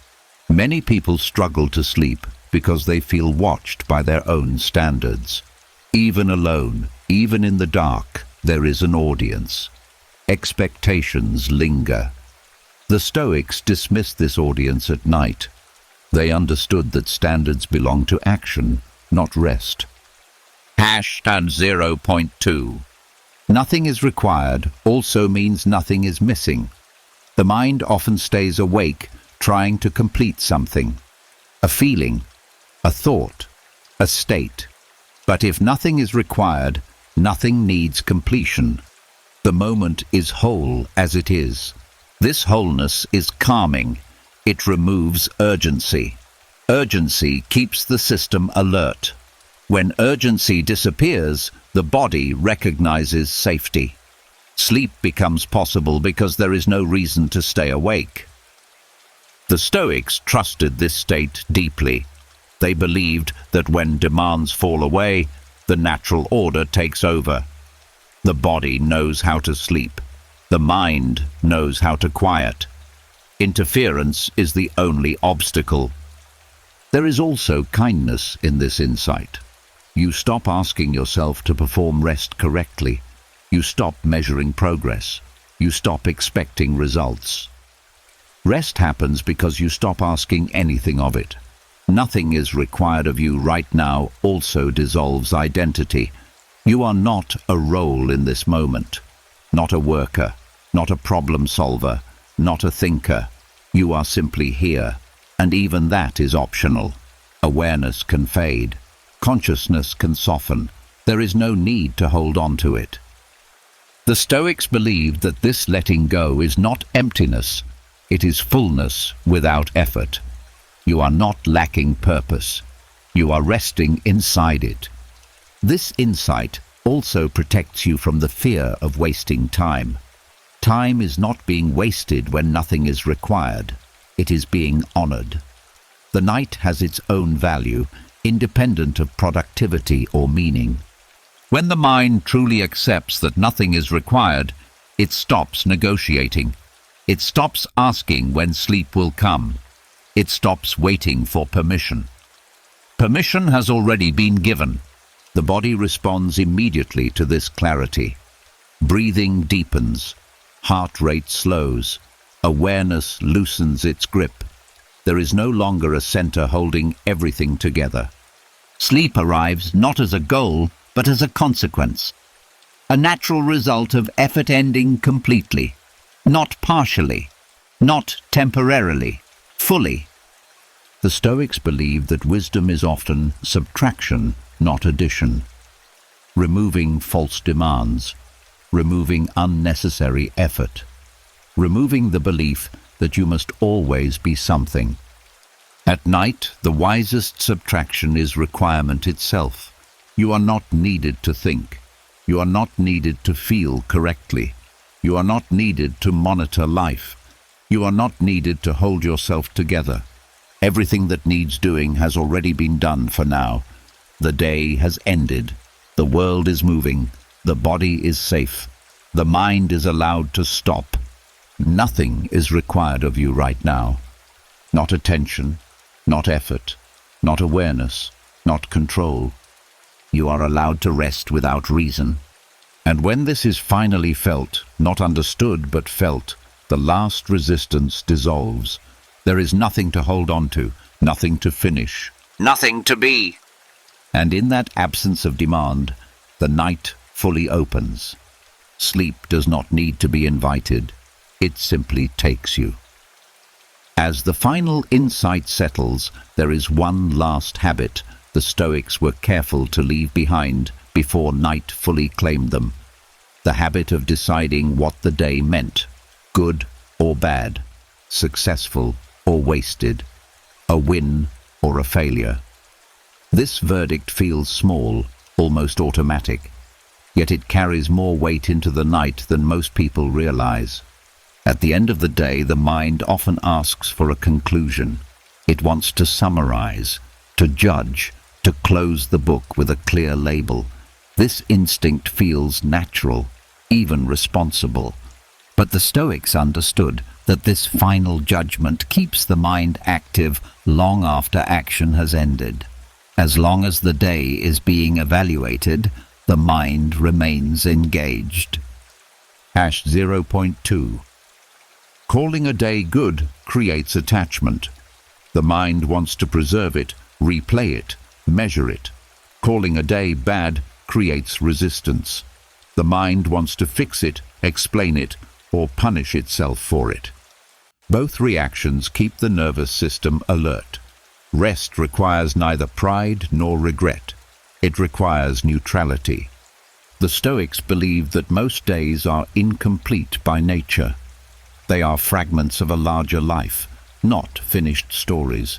Judging them in isolation distorts perspective. A difficult day may be part of growth. A pleasant day may lead nowhere. Labeling too early gives false meaning to temporary states. Ending the day without a verdict is not avoidance. It is wisdom about timing. The Stoics trusted that meaning emerges over time, not at bedtime. They did not rush to conclusions when the mind was tired and the body needed rest.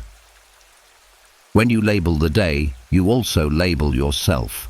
A bad day becomes a reflection of who you are.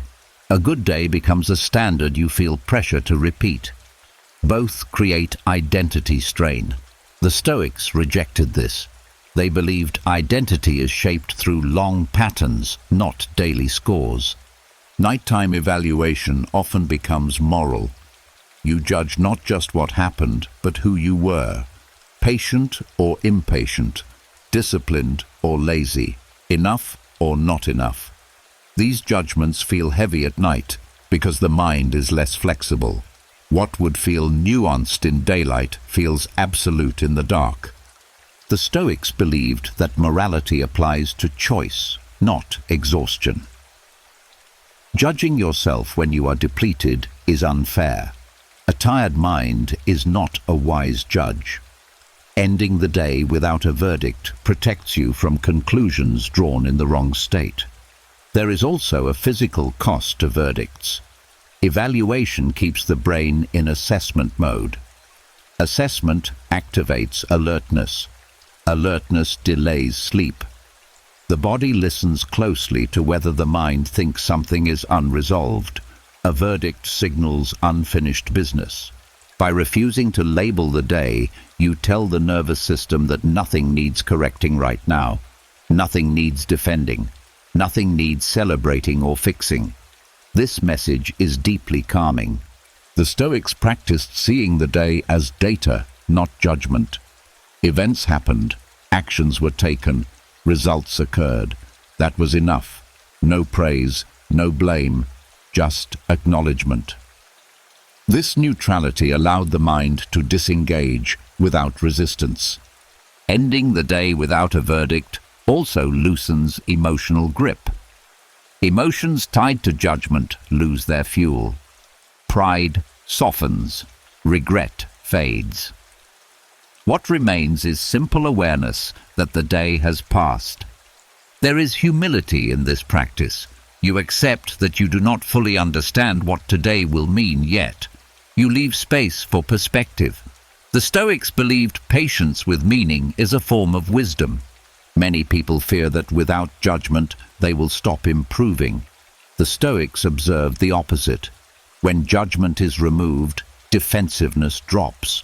Learning becomes easier. Reflection becomes clearer when done later, without emotional charge. Ending the day without a verdict does not mean you never reflect. It means you choose the right moment. Morning belongs to intention. Day belongs to action. Night belongs to release. When you stop labeling the day, the mind stops narrating it. The story loses its ending. And without an ending, there is no need to keep telling it. The body recognizes that the performance is over. This practice also dissolves comparison. A good day compared to another day. A bad day compared to expectations. Comparison is mentally expensive. Removing it saves energy. The Stoics trusted continuity. Life is not judged in single units, it unfolds across time. Ending the day without a verdict aligns you with this truth. You stop demanding meaning from moments that are still unfolding. As this habit settles, nights become quieter. The mind no longer rushes to conclusions. It no longer weighs the day before allowing rest. It simply acknowledges that the day happened and is now over. There is relief in this simplicity. No scorecard, no summary, no closing argument. The court is closed. The evidence is set aside. Nothing more will be decided tonight. At 0.2, sleep arrives more easily because there is nothing left to process, no pride to sustain, no regret to resolve. The mind disengages because it is no longer being asked to conclude anything. The Stoics would say that peace comes when you stop asking life to explain itself immediately. Some things reveal their meaning later. Some never need one. Tonight, the day does not need a label. It does not need approval or criticism. It does not need to make sense. It simply needs to end. And when it ends without a verdict, the mind is finally free to rest. As the habit of ending the day without a verdict takes root, one final temptation often remains. The thought that arrives quietly and confidently in the dark, the sudden realization, the sharp conclusion, the idea that feels important, urgent, and true. Many people mistake this moment for wisdom. The Stoics did not. Nighttime thoughts often feel profound because everything else is quiet. There is no noise to compete with them, no movement to dilute them. A single idea can feel enormous in the stillness. It arrives with certainty, as if it finally solved something that has been unresolved all day. This feeling is powerful and misleading. The Stoics learned to distrust insights that arrive when the body is tired, not because they believed the mind was useless at night, but because they understood how fatigue distorts perception. A tired mind simplifies, it exaggerates, it collapses complexity into certainty. What feels like clarity is often just narrowed vision. At night, the brain loses balance. It weighs negatives more heavily. It jumps to conclusions faster. It strips context away. This is not wisdom speaking. It is exhaustion pretending to be insight. The Stoics warn that conclusions drawn in this state are rarely fair or accurate. Nighttime thoughts also feel urgent. They insist on being addressed now. This urgency creates the illusion of importance. The mind says, "Don't forget this," or "This changes everything." But the Stoics noticed a pattern. Ideas that are truly important return on their own. They do not need panic to survive. Wisdom to the Stoics was calm. It did not rush. It did not demand immediate action. If a thought felt anxious, forceful, or absolute, they treated it with suspicion. Wisdom does not shout in the dark. It speaks steadily in the light. There is also a danger in nighttime insight because it feels personal. It often turns inward. You realize something about yourself, about your flaws, about what your life means. These realizations feel deep, but they are shaped by fatigue and emotional sensitivity. The Stoics believed self-knowledge requires steadiness, not vulnerability.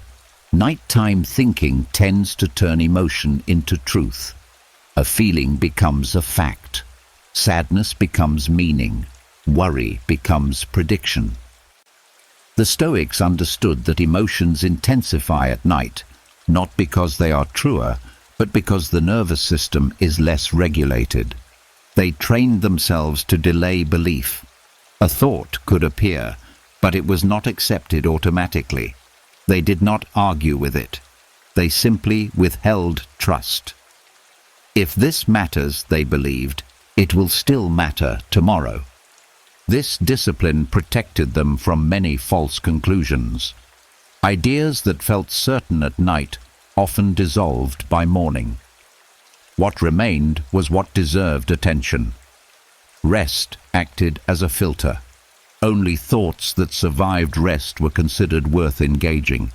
Nighttime insight also feeds identity stories. You suddenly see who you are or where your life is going. These stories feel complete because the mind wants closure.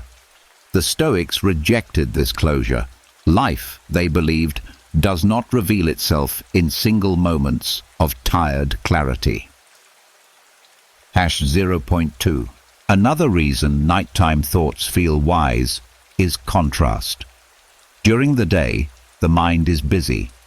At night, any thought feels special simply because it stands alone. The Stoics understood that isolation amplifies significance. They refused to confuse prominence with truth.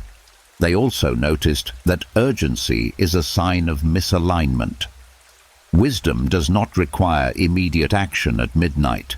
If something truly needs to be addressed, daylight will provide opportunity. Night offers no action, only reaction. By distrusting nighttime thought, the Stoics were not rejecting reason. They were protecting it. They believed reason works best when the body is rested and the emotions are regulated. Night is for recovery, not revelation. This does not mean insights never come at night. It means they are not trusted yet. They are noted, not followed. Allowed to pass without commitment. The Stoics believed patience is essential to wisdom. When you stop treating nighttime thoughts as truth, their power fades. They lose urgency. They stop demanding attention.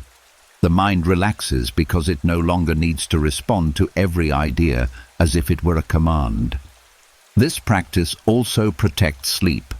Urgent thoughts activate the nervous system. Distrusting them deactivates it. The body senses that nothing important is happening. Rest becomes possible. Over time, the mind learns that night is not a place for conclusions. It stops producing dramatic insights. It becomes quieter because it is no longer rewarded for urgency. The Stoics believed that wisdom reveals itself gradually, through consistency, through lived experience, through reflection done in the right state, not through sudden certainty in the dark. Nighttime thought is not wisdom.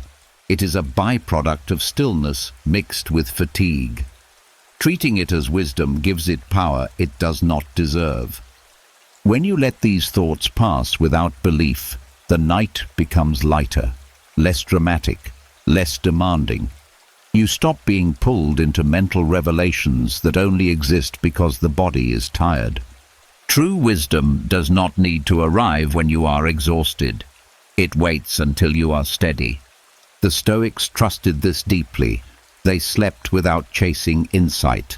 And when morning came, what mattered was still there, clearer, calmer, and grounded in reality. Tonight, you do not need to listen to every thought that feels important. You do not need to decide what it means. Let it pass. Wisdom will return when you are rested. As distrust of nighttime insight settles in, another instinct often tries to reclaim control. The urge to finish, to close the loop, to arrive at a clean mental ending before rest is allowed. The mind believes that sleep requires completion, that unfinished things are dangerous, that loose ends must be tied before consciousness can fade. The Stoics saw this instinct clearly, and they practiced the opposite. The Stoic practice of leaving things unfinished was not negligence. It was psychological balance. They understood that the mind becomes restless, not because things are unfinished, but because it demands completion at the wrong time. Night is not a place for endings, it is a place for pause. Mental loops keep running because the mind expects closure. A conversation replayed, a decision reconsidered, a problem turned over again and again. Each loop promises relief if only it can reach a conclusion. But the Stoics noticed something crucial. Most nighttime loops cannot actually be finished. There is no new information, no action possible, no final answer available. The loop spins because the mind refuses to accept incompleteness. Deliberately leaving things unfinished breaks this cycle. It removes the expectation that the mind must arrive somewhere before rest. The Stoics believed that many things in life are meant to remain open for a time. Forcing closure early creates false certainty and unnecessary strain. Hatch 0.2. Unfinished does not mean ignored. It means postponed without anxiety. The Stoics trusted timing. They believed that problems resolve when conditions are right, not when the mind is exhausted. By leaving things unfinished at night, they protected the clarity needed to finish them later. There is discomfort in this practice at first. The mind protests. It wants resolution. It fears forgetting. It fears losing control. The Stoics met this fear calmly. They understood that the need for completion is often emotional, not practical, and emotions calm when not fed. Leaving mental loops unfinished also conserves energy. Each attempt at completion costs effort. At night, effort is expensive. The Stoics believed energy should be spent where it can create change, not wasted on circular thinking. This practice also retrains the nervous system. When you allow incompleteness without reacting, the body learns that unfinished things are not threats. Over time, the sense of urgency weakens. Loops appear less often because they are no longer rewarded with attention.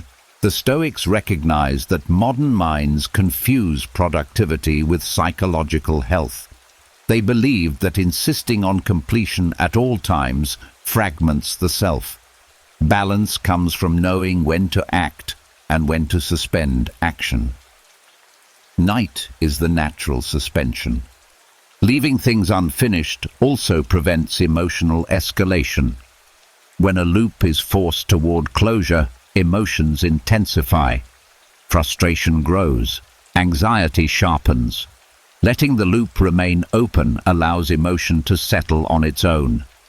There is also humility in this practice. You accept that not everything is yours to resolve immediately, that some things require time, that your understanding is incomplete by nature. The Stoics believed this humility was essential to peace. They also noticed that unfinished things often resolve themselves indirectly. A problem left open at night may feel obvious in the morning, not because it was solved overnight, but because rest restored perspective. Completion often arrives as a byproduct of balance, not effort. Leaving things unfinished also changes how you relate to control. Control seeks closure. Acceptance allows openness. The Stoics leaned toward acceptance, especially when action was unavailable.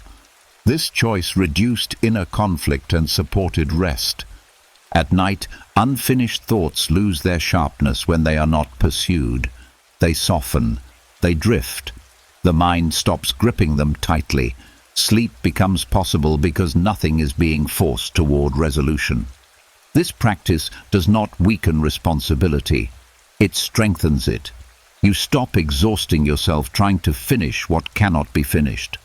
You preserve energy for when finishing matters. The Stoics believed that psychological balance comes from rhythm, engagement followed by withdrawal, focus followed by release, completion followed by pause. Night belongs to pause. When you deliberately leave things unfinished, you tell the mind that it does not need to close every door before resting. Some doors can remain open safely. Nothing will break. Nothing will be lost. This permission reduces pressure immediately. The body relaxes because the demand has ended. The nervous system stops scanning for unfinished business. Sleep feels less conditional. Over time, this practice reshapes the mind. It becomes less compulsive, less urgent, more tolerant of ambiguity. These are Stoic virtues, not flaws. The Stoics understood that peace does not come from tying every loose end. It comes from knowing which ends can wait.